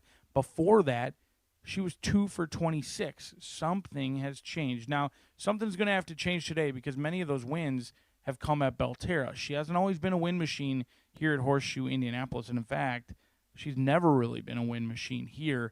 Even though she's got 10 victories, only 1 has come at Horseshoe Indy. Now, to be fair to her, she's run on some of our premier days that weren't necessarily expected to be premier. She ran on September 5th, which was a day in which we had a pick 4 and a pick 5 carryover, one of only 3 times this season, and that race was won by a complete monster, Night Kiss. She went over to Belterra, ran second behind We'll Do It Live for those Saturday Night Live fans, and then October 27th, she ran against Night Kiss again, a very tough Night Kiss in here. Now, she hasn't won a lot. She's 1 for 11 at Horseshoe Indy. However, she has paid her own way. She's got 8 second and third place finishes. She's a tactical sort. She's a horse you'd love to own. She can go to the lead. She can sit off the pace. I like that she's favorably drawn to the outside in here despite some of those scratches. And she's also proven on a sloppy track. She's got 2 wins from 6 starts on a sloppy track. I think she's well spaced in here. She comes in off of about 2 weeks rest, and she's a mare that just goes about her business and takes care of her business regardless of the spacing and whatnot or the racetrack.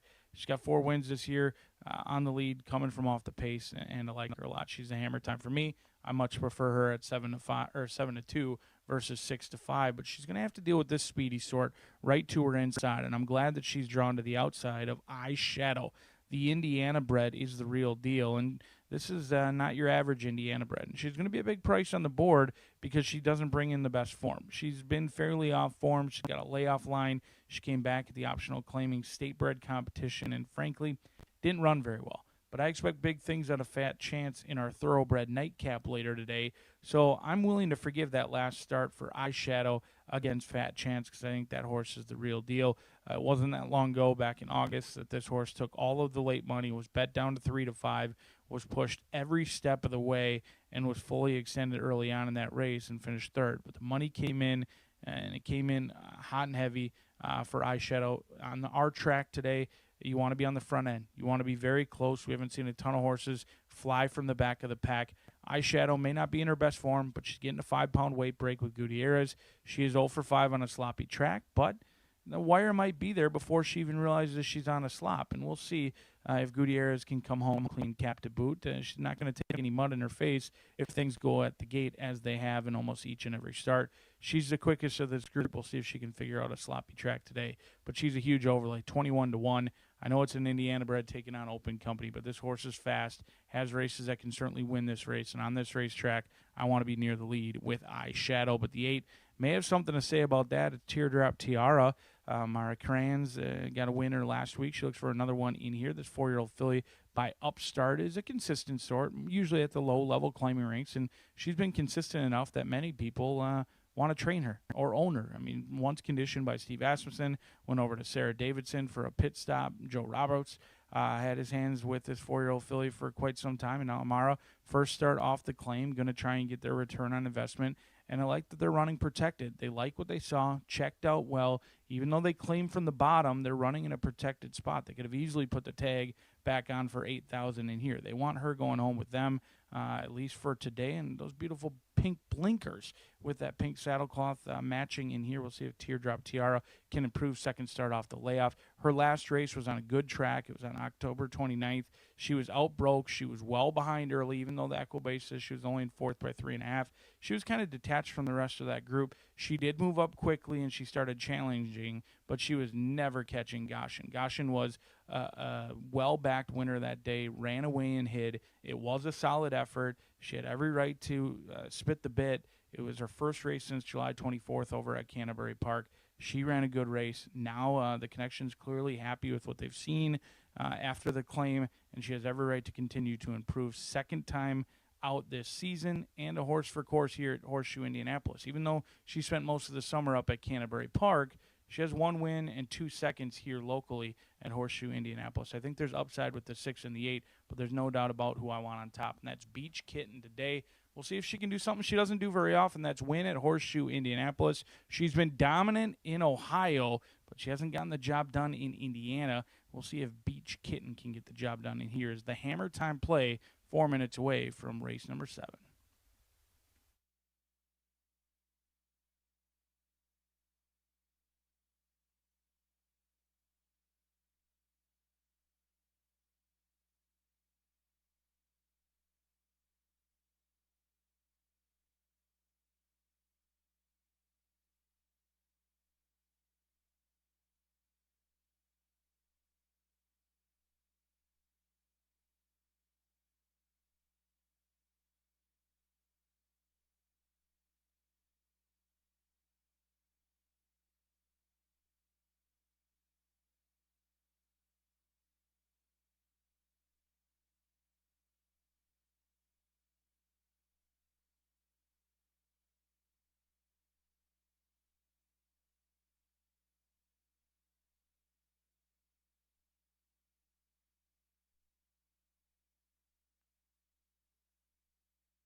Gary Vader playing him out there for race number 7.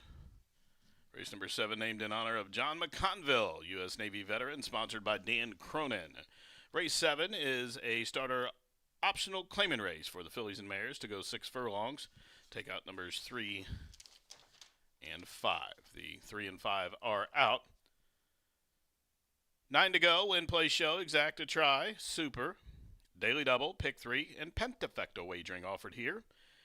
In the 7th race, again named in honor of John McConville, U.S. Navy veteran.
The fillies and mares have turned. They are approaching the starting gate for race 7, the final opportunity to wager a pick 3 on this Veterans Day card here at the shoe. Again, the field for race 7, filly and mare starter optional claimers to go 6 panels.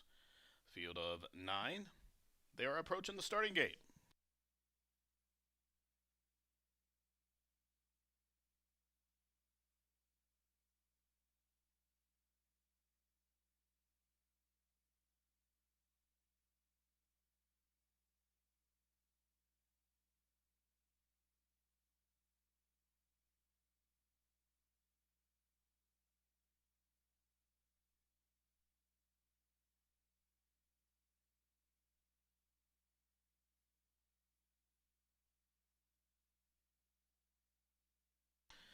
And the ladies have reached the starting gate. It's post time for race 7 in honor of John McConville, U.S. Navy veteran, sponsored by Dan Cronin. Now, Little Sass coming up, a 7-time winner in search of 4 in a row. Teardrop Tiara going forward in the pink. Retail Therapy for Billy Blevins and those green silks, partners with Coco Mergia. Lucky Phoenix, Louis C. coming up. Caltha, 2-time off-track winner going in. Literary, a 3-time winner here at the meet. Now, Eyeshadow coming forward for leading owner Heron Thoroughbreds.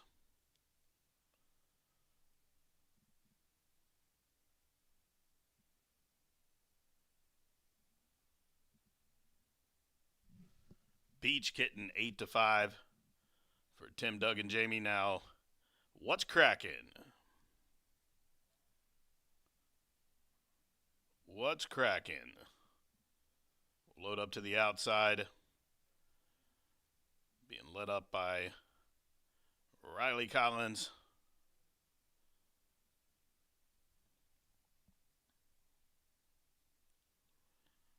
What's cracking is in. They're at the post.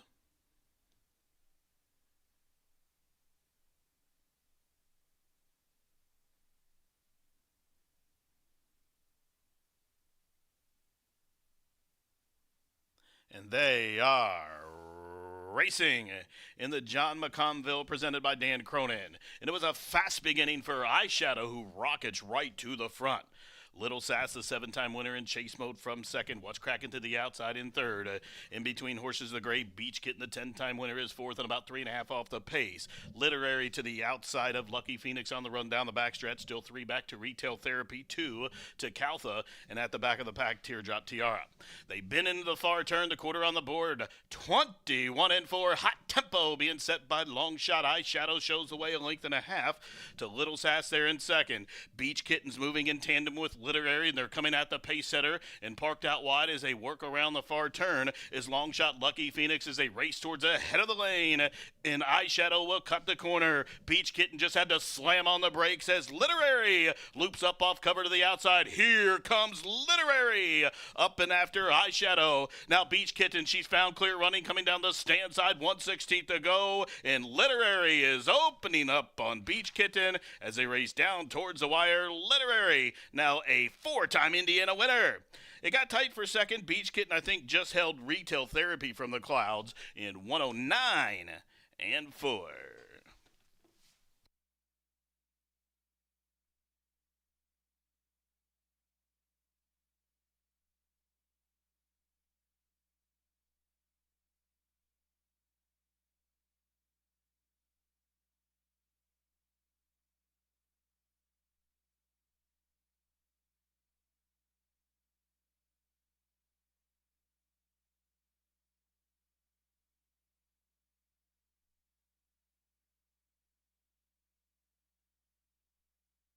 Judges posting number 10, Literary, as the race winner. They've called for a photo for the Miners, 10, and a photo finish.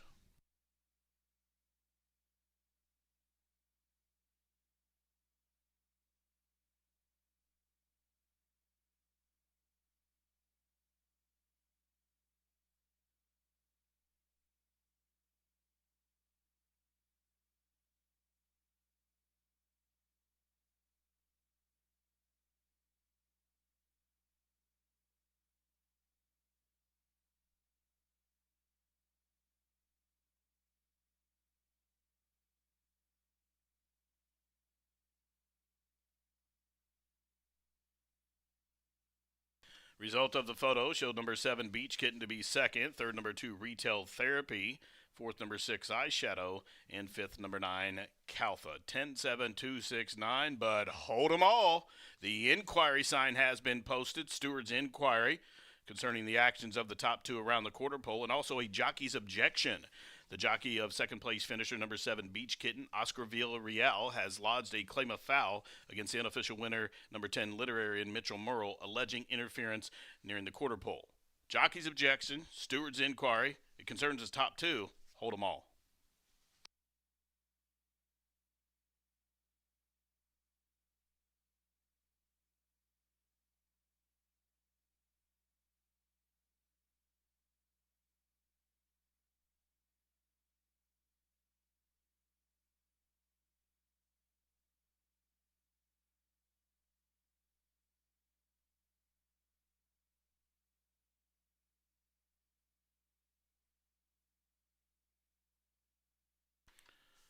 Once again, 10-7-2-6-9, but hold all tickets. Jockey's objection, 7 against 10. Steward's inquiry concerns the top 2, looking into the actions of those 2 at about the quarter pole.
Into the winner's circle, unofficial winner number 10, Literary. She's a 6-year-old bay mare by Tonalist out of the Malibu Moon mare named Talk Softly.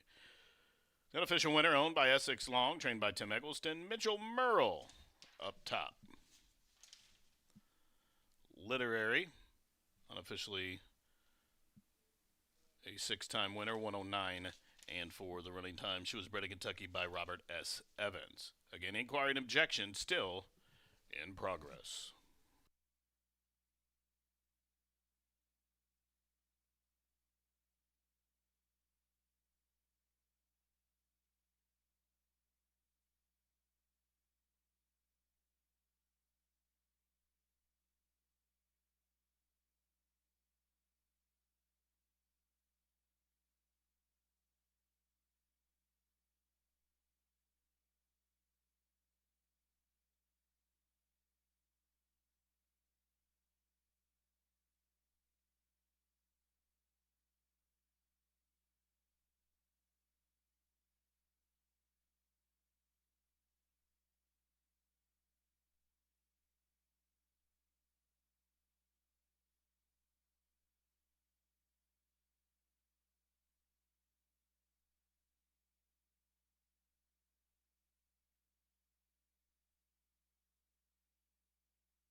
No change. No change to the order of finish. Will stand as is 10-7-2-6-9.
And now the seventh race, named in honor of John McConville, has been declared official.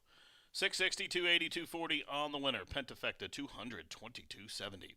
Pick 3, $19.05. The winning exacta was 10 and 7, $13. Trifecta, $32.70. The double 610, $22.40. Dime Super, $63.22. Looking ahead to race number 8 in 17 minutes. Race number 8. Scratch number 3, Molly's Potion. Take out the 6, Hot Middles. Take out the 9, Wins Forever. McKenna Anderson, now the rider for the 8, A Little Sister Sue. Waive the apprenticeship allowance. Correct the weight to 121 pounds. Pentafecta wager has been canceled, refunded in race 8. Wagering options left: win, play, show, exacta, try, super, and daily double wagering. Post time for race 8 in 17 minutes, as we'll send it to Racing Rachel here to tell us more about Race 7's namesake, John McConville, U.S. Navy veteran, and was sponsored by Dan Cronin.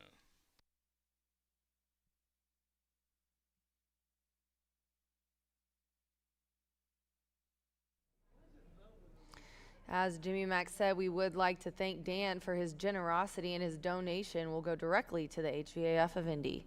John McConville was born in Brooklyn, New York, attended high school in New Jersey, and made his way to the University of Notre Dame for college. He entered the Navy in Chicago and went through Aviation Officer Candidate School and basic training in Pensacola, Florida. Then advanced navigation training in Mather Air Force Base in Sacramento, California, where he got his wings. After some time in Jacksonville, he was stationed in Maine as a naval flight officer in Patrol Squadron 8. During that period of service, the P-3C Orion on multiple deployments to Puerto Rico in support of anti-narcotic operations in the Caribbean, and another to Sicily in support of NATO operations during the Bosnian conflict. After John's fleet tour ended, he joined the recruiting command in Indianapolis and recruited nuclear power officer candidates. With the incredible support of his wife, Paula, he got his MBA at night from IU. John was honorably discharged from the Navy in 1999 after 10 years of service. John is currently the Chief Administrative Officer for East and Westbrook Construction in Louisville, and an avid horse racing fan who spends many days at Churchill and Keeneland. When he's not at the track, he's either watching the New York Mets or his beloved Notre Dame football team. I know somebody around here that likes Notre Dame as well. As mentioned, John has been married to Paula for 32 years, and they have 3 children, Emily, Tommy, and Bridget. John is one of 7 children, and his mother still lives in New Jersey. John, Horseshoe Indianapolis thanks you so much for your service and for everything that you've done for our country.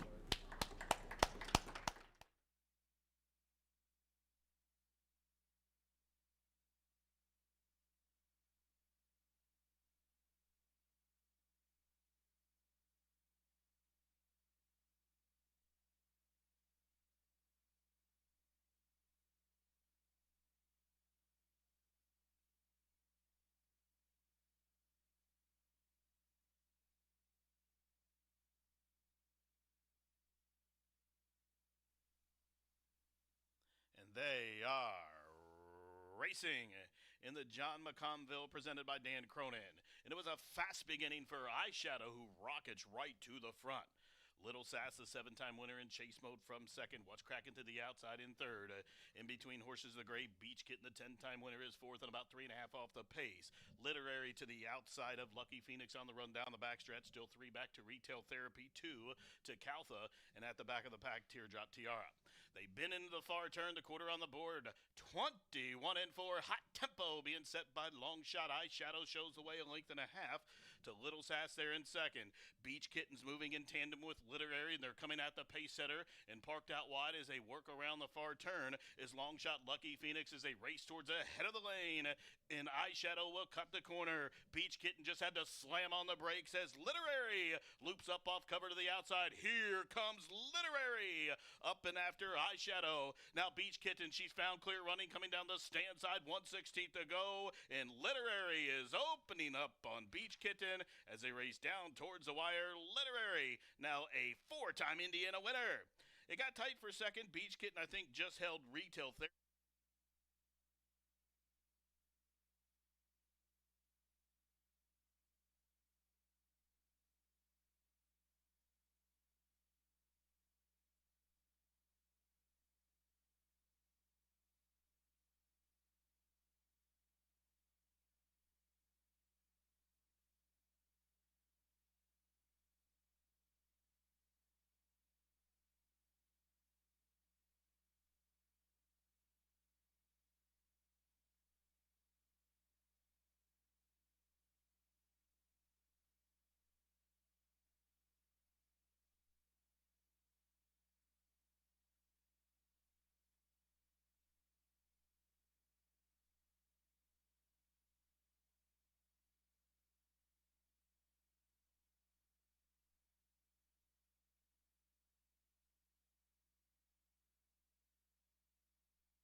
What a day it's been here at Horseshoe Indianapolis. Your final daily double opportunity presents itself now just 8 minutes away from race 8 here at Horseshoe Indy. That late daily double will feature both thoroughbreds and quarter horses, but stick around for race number 9. Not only is the Veterans Day conclusion and finale, but Martha Clausen has been giving out winners at an unbelievably high rate, and you certainly don't want to miss out on some free money that she projects to give out in race number 9.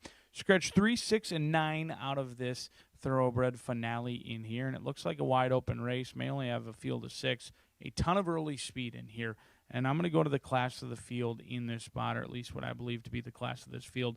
This 5-year-old mare by Good Magic, who is just about a $200,000 earner, and with any success today after this race, she will be in that $200,000 category in here. Fernando de la Cruz, our leading rider, going to team up with Joe Davis, and this is a horse who's just a game-old racehorse. She runs a race each and every time. She's a hard-trying sort. Even in defeat, she's put up a very admirable fight. She lost to Work It Windy. She lost to Don't Miss Out. But last time out, she was as game as they come against some good foes in Imagine the Moon and Crossley, two very nice ones. Imagine the Moon has a ton of speed and a ton of back class. Crossley is kind of the fresh face to this group, and a horse who comes from off the pace and likes to come with a run. And Ease Magic just kept digging down, finding more. Didn't get a very good start this season. In fact, it took until August 20th to make to the racetrack. And usually when it takes that long and they're 5 years old and with the mares, they can be a little finicky. You don't expect a horse to come back as good as they left, but she did. A third, a second, and a first, continuing to improve each and every time. She's took wagering action each and every start as well. She banked almost $50,000 this year with $95,000 last year. She doesn't need the lead. I do think there's this common perception that she's all speed, and she was last time she hooked up and got in a good fight.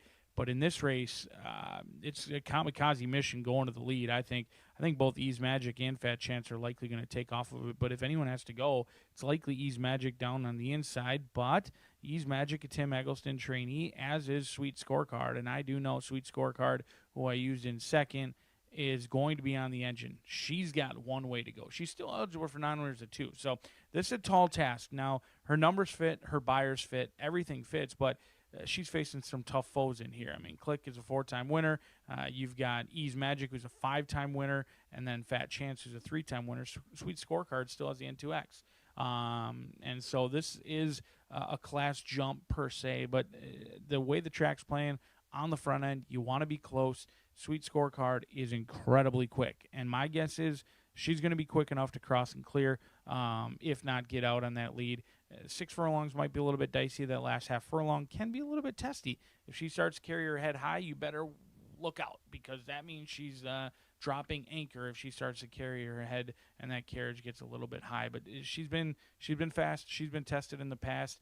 I mean, not very many horses go over to Churchill and go sub 21 and sub 44 and open up at ease. Now, the 6 furlongs is a test, but on this track, maybe it can carry her a little bit further. Manny Esquivel going to be aboard. Mitch Merle, he opted for your inside runner and Fat Chance.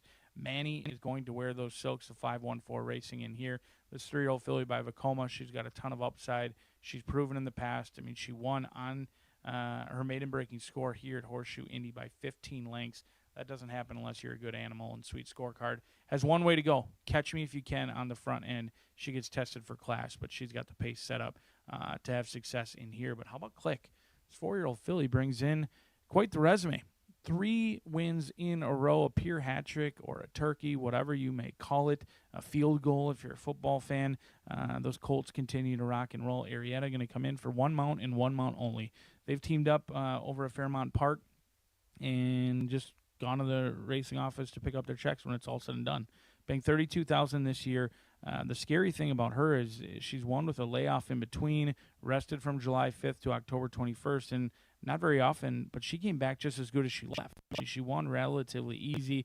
Now I'm not sure how strong those fields were. The purse money about $20,000 a pop over there at Fairmount Park, but they're not running for $8,000 or $9,000. They're running for $20,000, and she was winning and making it look fairly easy. She's second start off the layoff. They have to be feeling good about their chances in here. Heather Irian winning at 14% over the past 5 years. Over the past 5 months, she's winning at 22%. So the barn is going well. Horseshoe Indianapolis has been just fine to them. They're winning at 19% at Indy. So you've got connections that are doing very well here recently, and a horse who comes in with a hot resume.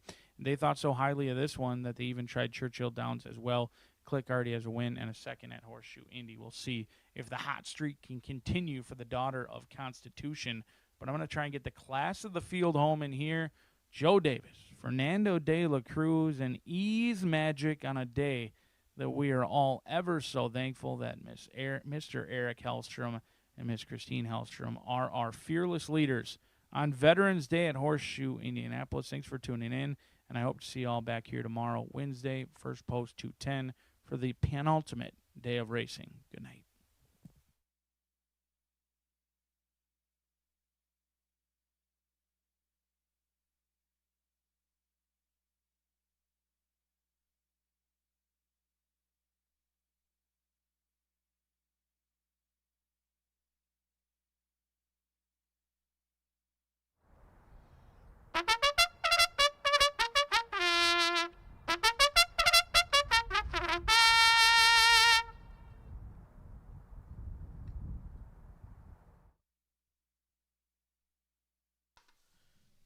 Gary Lazier bringing them out once again here at the shoe. This time for race number 8, where we salute the heroes. This race sponsored by Gene McLean. Now, race number 8 is a filly and mare first level allowance race. There never won 2 in the life to go 6 furlongs. Scratch numbers 3, 6, 9.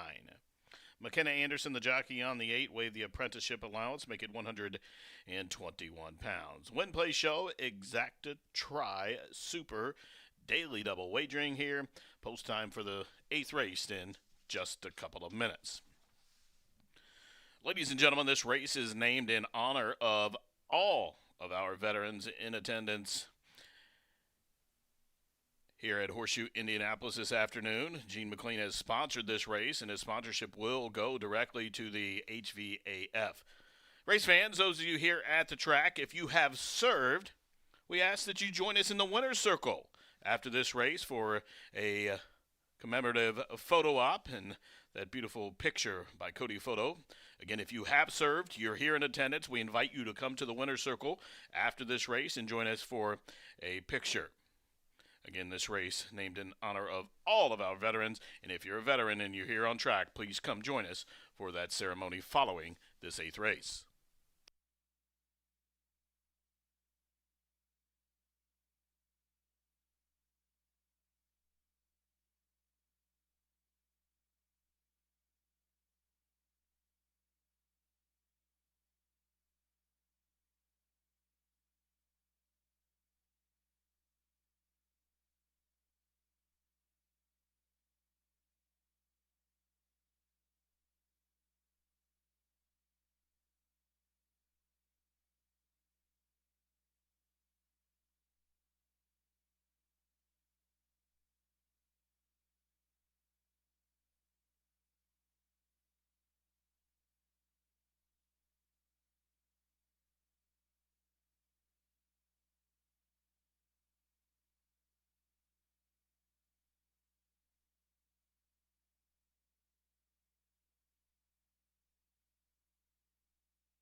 Approaching the gate here, race 8, where we salute the heroes. Again, if you're on track here and you're a veteran, come on down following this race and join us for a winner's circle ceremony.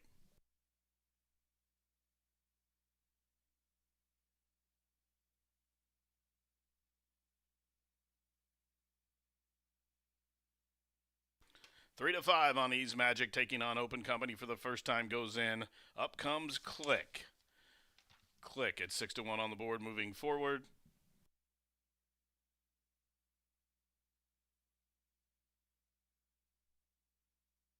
Contorted moving into line, just a couple left.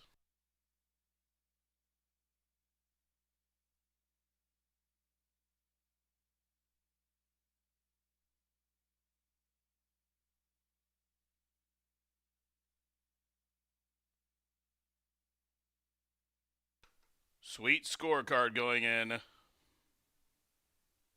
One left.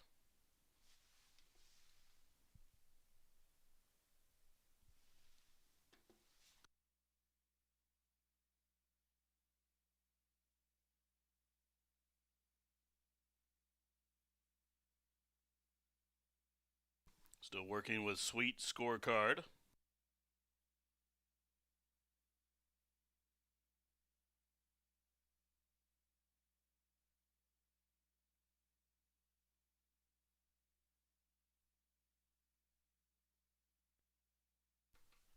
Now, Little Sister Sue to the outside. We're all in line. And they are racing in the Salute the Heroes race. And it was a good beginning for the Indiana-bred Ease Magic, who fires out to the front. Sweet scorecard will track her from second. Down along the inside, advancing is Fat Chance. Then a link for the back, tugging hard against Rainier Arietta, is Click, who moves a closer fourth. Contorted hovers to the outside of that quartet from fifth. And 6 or 7 back to Little Sister Sue on the run down the back stretch. Chasing Ease Magic at 3 to 5, drilled the opening quarter 21 and 4/5 seconds. Ease Magic and Fernando de la Cruz showing the way by 3 parts of a length. Sweet scorecard being asked to go get her there from second. To the inside, Fat Chance is third.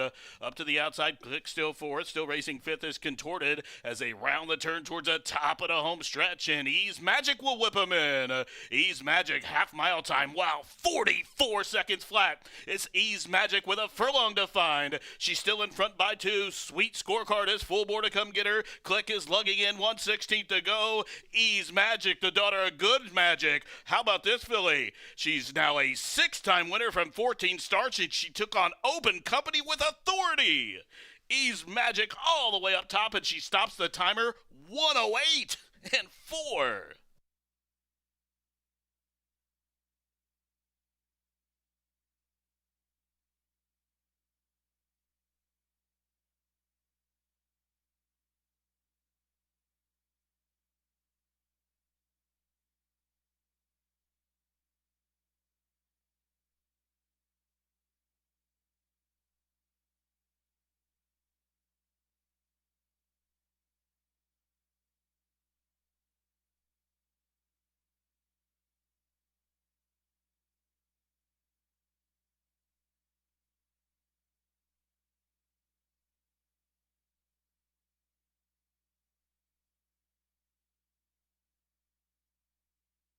Judges posting number 2, Ease Magic, as the race winner. This 5-year-old mare by Good Magic takes him through a quarter 21 and 4, 44 flat to the half, 5/8 and a 56 flat, and the final time for the 6 panels 1:08 and 4/5 seconds. Ease Magic, 2 straight here. It's her 6th win from 14 starts. All starts coming here at Horseshoe Indianapolis, and she steps into Open Company and does it with ease, gate to wire. After the photo, it showed number 7, Sweet scorecard, to be second. Third, number 8, Little Sister Sue, and fourth goes number 4, Click. 2-7-8-4.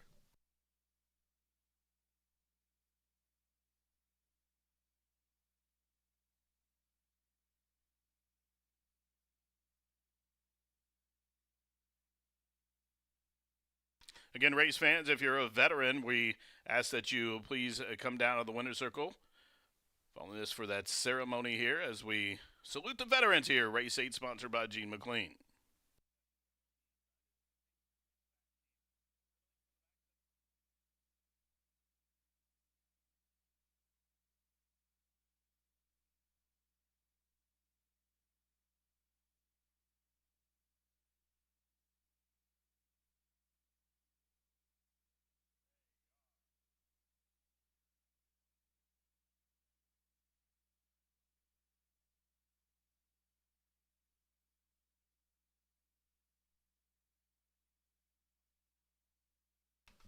Two, 7, 8, 4.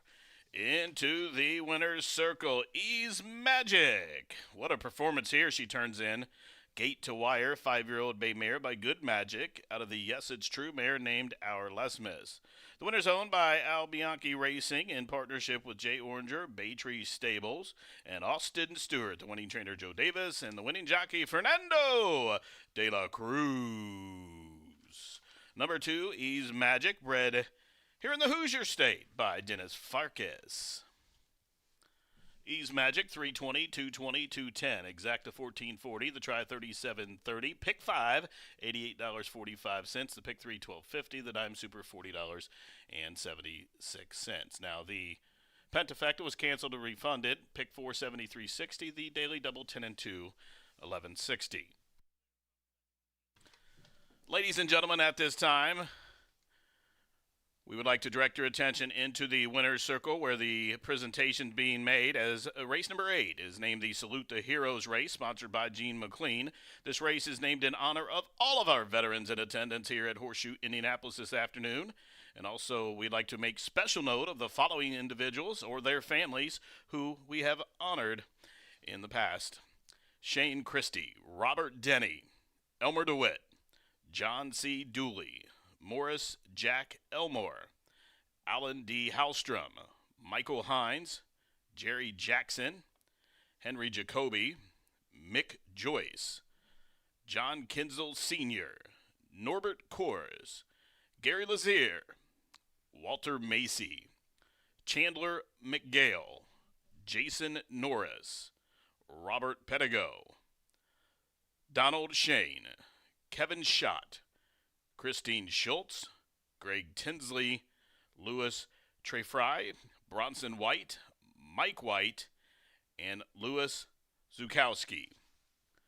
And ladies and gentlemen, we'd like to once again salute those heroes just mentioned, and all of you who have served, and all of you who has been part of this great day here at the track, including Race 8 sponsor Gene McLean, who is down in the winner's circle alongside our own Rachel McLaughlin. We'll hear more from Gene here, who sponsored race number 8. And once again, we'd like to salute all the heroes, all the veterans. We appreciate all you have done for our country.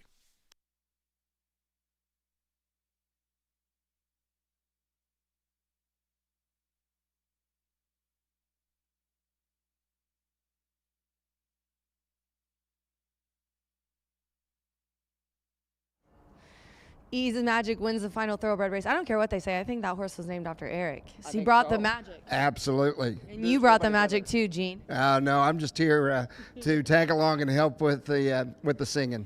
Well, we have Ashley here from HVAF, and Gene he has raised so much money over the board. This year he offered, I said it on the show today, he texted us or emailed us and offered to donate his own money. Is it once a week you do it? I try to keep up, but you know how much. Yeah. So I retweet it every time. I can't remember how much you do it. You do a great job. Eric does a great job, and especially the Homeless Veterans and Families Association is a tremendous charity, and the work you do is just tremendous, and we all should be very, very thankful for you. Gene, we're thankful for you. You're tremendous. Thank you so much. All right, Ashley, tell everybody what HVAF does. All right, HVAF of Indiana, helping veterans and families. We are working to end veteran homelessness in central Indiana. We serve over 500 veterans a month through our housing programs, through our food and clothing pantry, and through we've seen, and it is they have everything they need. They do it wonderfully. Yes, and I was telling Eric that next year that pantry is actually going to be doubled in size, and we're going to have more storage so we can store more and serve more veterans because we're seeing more come through for food and clothing and hygiene than ever before. Yeah, and you guys just built a new facility for them to live at as well. Apartments, kind of. Well, we had one that had the fire last October. Half of it is open and full with veterans ending their homelessness with 23 veterans. The other half will be open next August, and we'll have that larger size pantry and even more units than before. So we started off with 51 units in that property. We're going to end up with 65. Yeah, see, so you guys got to keep donating because we're working to build the burnt down building back up. That's our goal. It takes the community. It definitely takes the community, and we are so grateful. So Gene, he did about 2,000. We got 2,000 for the statue from an anonymous bidder. I still haven't sold blankets. And then what did we earn tonight? We have other sponsors, so we're gonna probably exceed our 9. How much did we raise last year? It was like 10. We didn't remember either. It was almost 10, I believe. I'd have to look. Yeah, I thought it was like maybe 10 or 12. That's what I thought. Think something got added last minute, like after the fact. I remember that was it. I remember Tammy calling and saying, "Well, we got more." So yeah, it's a great people, great organization, and thank everyone who donated, the sponsors, all of you. It's been an amazing event. It's one of our favorites, and thanks so much, Ashley. Can't wait to come visit you in a couple months. Yes, thank you so much. Happy Veterans Day. Happy Veterans Day.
Well, what an amazing Veterans Day here at Horseshoe Indianapolis. Congratulations to our team for presenting such an outstanding day, and to me, very touching the way you honored all of the employees at Horseshoe Indy who had served our country. So classy, and inspiring at the same time. All right, well, glad everybody is enjoying this great day and fantastic racing. We got one more race to go, and it's a quarter horse race, 18,000 maiden for registered Indiana breds, 3-year-olds and up. And I'll tell you what's interesting. The big crux of this is which horses are going to handle 400 yards, because not all of them have gone that far, and also how are they going to react to the sloppy surface, because it's tough. It's always a challenge for horses, be it thoroughbred or quarter horses. All right, well, we're going to go to the paddock, and I'm going to begin with number 9, and that's Flair for Ritzy. This is a filly that's making her 4th start for trainer Jesse Vasquez. She's 3 years old, sired by Flair for Ivory, and she's run 2nd in her last 2 races. However, I believe there was a notable improvement in her more recent start that was on October 23rd. Jessie and her husband, Giovanni Vasquez Gomez, do an amazing job with their horses. They've had 16 wins this season, and more inspiring, I think, is the fact that not only do they work so hard with their horses, but they raise 4 beautiful children. It's really cool to see their devotion to each other and their family. All right, that's my top choice, number 9, Flair for Ritzy. All right, let's go next to number 2, and that's Valiant Beecher, who's fared well at 400 yards for owner-trainer Tony Cunningham. He won a thoroughbred race earlier on the card, a very exceptional horseman, and won 33 races last year to take the title, very closely contested with Tim Eggleston. But I think this son of one valiant hero who's going to be seeking his 14th attempt to break the maiden under Danny Martinez has a good shot in this. People might say, oh, don't you prefer the more lightly raced maidens? Maybe, but not with Tony, because he's so patient, and I believe last year he had a horse that broke the maiden in the 22nd start. You're not going to see that from everybody, but Tony, pretty class guy and very patient with his horses. All right, that's my second choice. We'll see how that rolls out. And then let's go to another classy and very competent horseman, and that's Tim Eggleston, who's got 2 horses in this field. Yesterday he just won the 50th race, his 50th quarter horse race of the meet. That's incredible. And he's been really good all season with his 2-year-olds, 3-year-olds, and older horses. So the thing about both of these horses from Eggleston in our finale is they're both very lightly raced. But I'm going to give the edge to number 5, and that's Perry's Secret Gold, a son of Racy Secret, who ran 3rd behind Valiant Beecher in that race on October 3rd. October 9th, Rolando Pena, who is a very big part of the Eggleston barn, has the call. And I just think Perry's Secret Gold could probably get there today if he has a clean trip. And then I'm going to round up my top 4 with the other Eggleston runner, and that's number 4, Corona Champagne. Major trip woes in his first start, which was on September 2nd. Probably disappointed for the connections because he had a bullet work just before that race. I think the Eggleston team was probably expecting a little bit more, but sometimes things just happen, especially with these young horses and the lightly raced horses. This gelding is owned by the wonderful Kelly Eggleston, who's the wife of Tim, and certainly a huge part of the barn. That's a team like you've never seen. And I wouldn't be surprised to see an improved effort in the finish under leading rider Eduardo Diaz. So 9-2-5-4. But if you're thinking about adding one more horse for our 10-cent quarter horse Pentafecta, why don't you take a look at number 6, and that's Glenn Graff's Homebred, seized by Marie Laveau. Pedigree-wise, this filly is sired by Seize the Wind, who was an amazing champion here and then has sired a whole bunch of great Indiana breds, most notably High Rolling Seas, who retired with over $411,000 in earnings. All right, well, that's it for me today. Thanks for being part of this very special day. We'll be back Wednesday and Thursday, and I'll be previewing 2 quarter horse races as we head into the final stretch of the 2025 live racing season at Horseshoe Indianapolis.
How about it, folks, for Marine veteran and one of our own here at Horseshoe Indianapolis, our bugler, Mr. Gary Lazier. Playing them out once again, as always, here for race number 9, where we like to honor every veteran, past and present, and we thank you for all of your bravery, courage, and service. 9th race field, stepping trackside, field of 10 Indiana-bred maidens will race 400 yards. And Post time in just a couple of minutes. Win, play, show, exacta, try, super. And also the Pentafecta wager is offered here in the 9th race.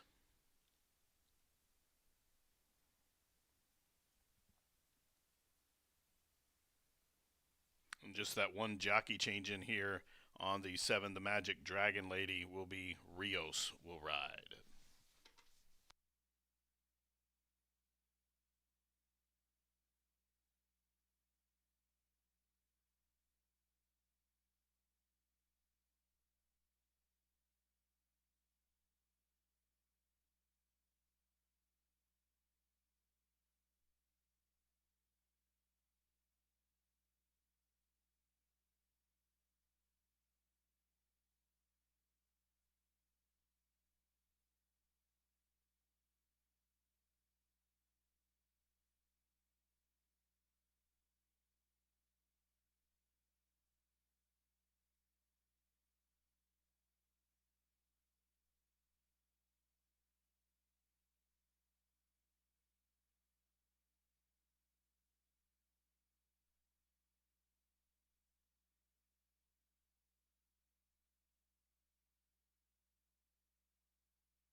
And the Indiana bred maidens have reached the starting gate. It's post time. Once again, I'd like to thank and honor every veteran, past and present, and all of you for coming on out here at Horseshoe Indy, and those of you at home playing along and donating for this wonderful event, fundraising event as well. As they load in here for the 9th, Gigi's Top Secret coming up. Perry's Secret Gold going in.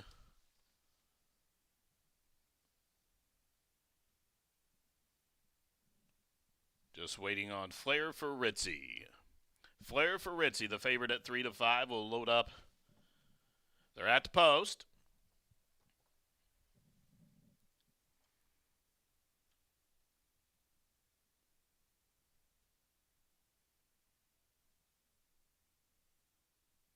Flair for Ritzy, a bit active, now settling. All set. Well, now backed out. Try once again here. Now locked up. They're all in line. And they are off. You talking about me? Also seized by Marie Laveau. Broke like a shot. Karina Champagne got sandwiched. She last. From the middle, it's the Magic Dragon Lady. And down the center, here comes Flair for Ritzy, whose feet of fire down the center of the track. It's You Talking About Me to the inside. Flair for Ritzy to the outside. In between the Valiant Beecher down towards the line. You Talking About Me in a photo with Flair for Ritzy.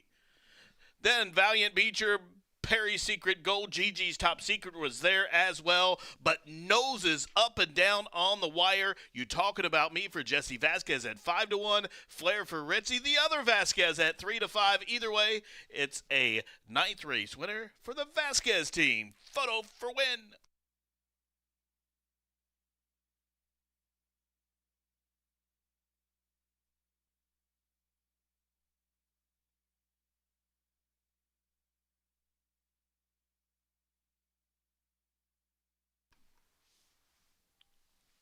Thrilling a stretch run here for these Indiana breds, going 400 yards. You Talking About Me trying to hold that favorite Flair for Ritzy. She was storming down the stand side. Those two in a tight photo finish to close out Veterans Day program here. Coming into the frame. Wow, look at that. Little bit of an angle there for Flair for Ritzy. Appears to have it on that angle, but You Talking About Me was right there too tough to tell.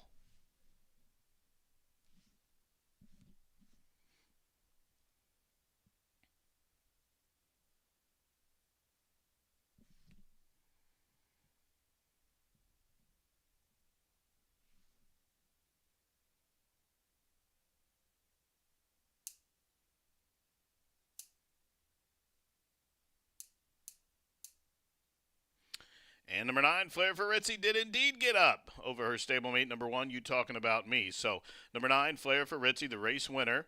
Number 1, You Talking About Me, finishing second. Third, number 8, Gigi's Top Secret, finishing fourth. Number 2, Valiant Beecher. And fifth goes 5, Perry's Secret Gold.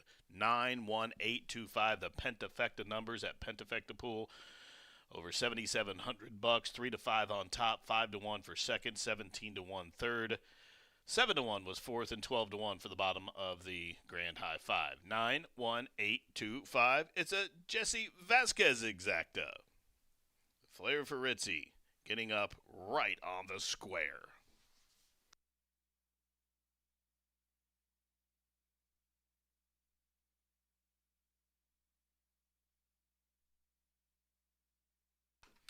And the 9th race is official. Price is up. The winner, $320, $240.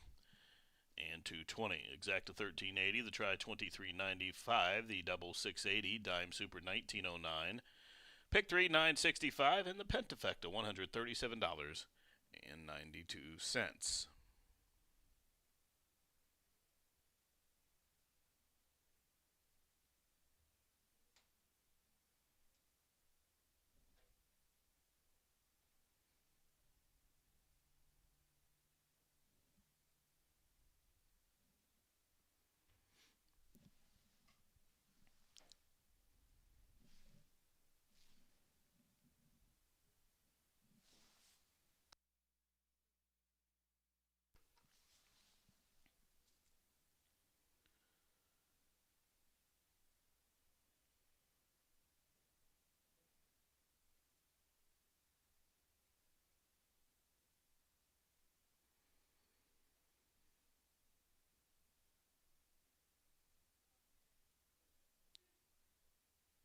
Into the winner's circle. Here she is, number 9, Flair for Ritzy, a 3-year-old sorrel filly by Flair for Ivory out of the Mito Corona mare, named clearly Mito Corona. The winner is owned by Chavez Racing, LLC, of Roberto Chavez, the winning trainer Jessica Vasquez, and the winning jockey Fernando Morin. Number 9, Flair for Ritzy, breaks the maiden here, covering the 400 yards, 20.266, 20.266, the running time.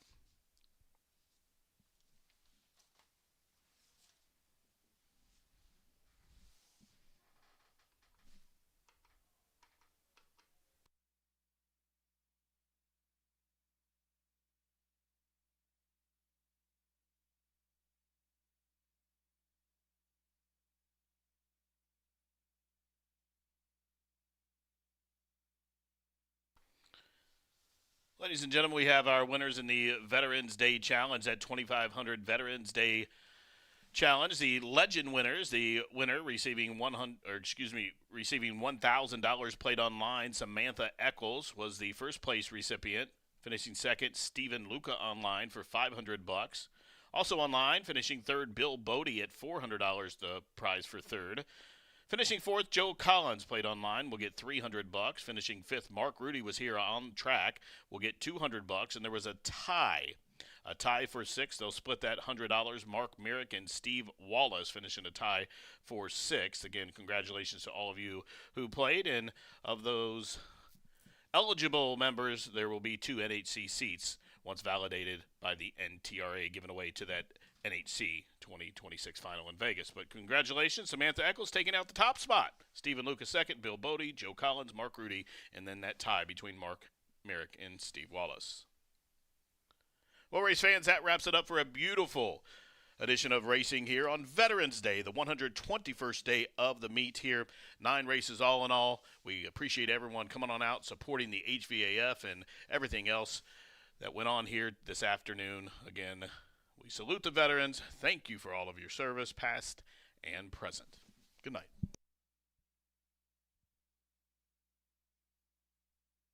Now locked up. They're all in line. And they are off. You talking about me? Also seized by Marie Laveau. Broke like a shot. Karina Champagne got sandwiched. She last. From the middle, it's the Magic Dragon Lady. And down the center, here comes Flair for Ritzy, who's feet of fire down the center of the track. It's you talking about me to the inside. Flair for Ritzy to the outside. In between the Valiant Beecher down towards the line. You talking about me in a photo with Flair for Ritzy. Then, now locked up. They're all in line.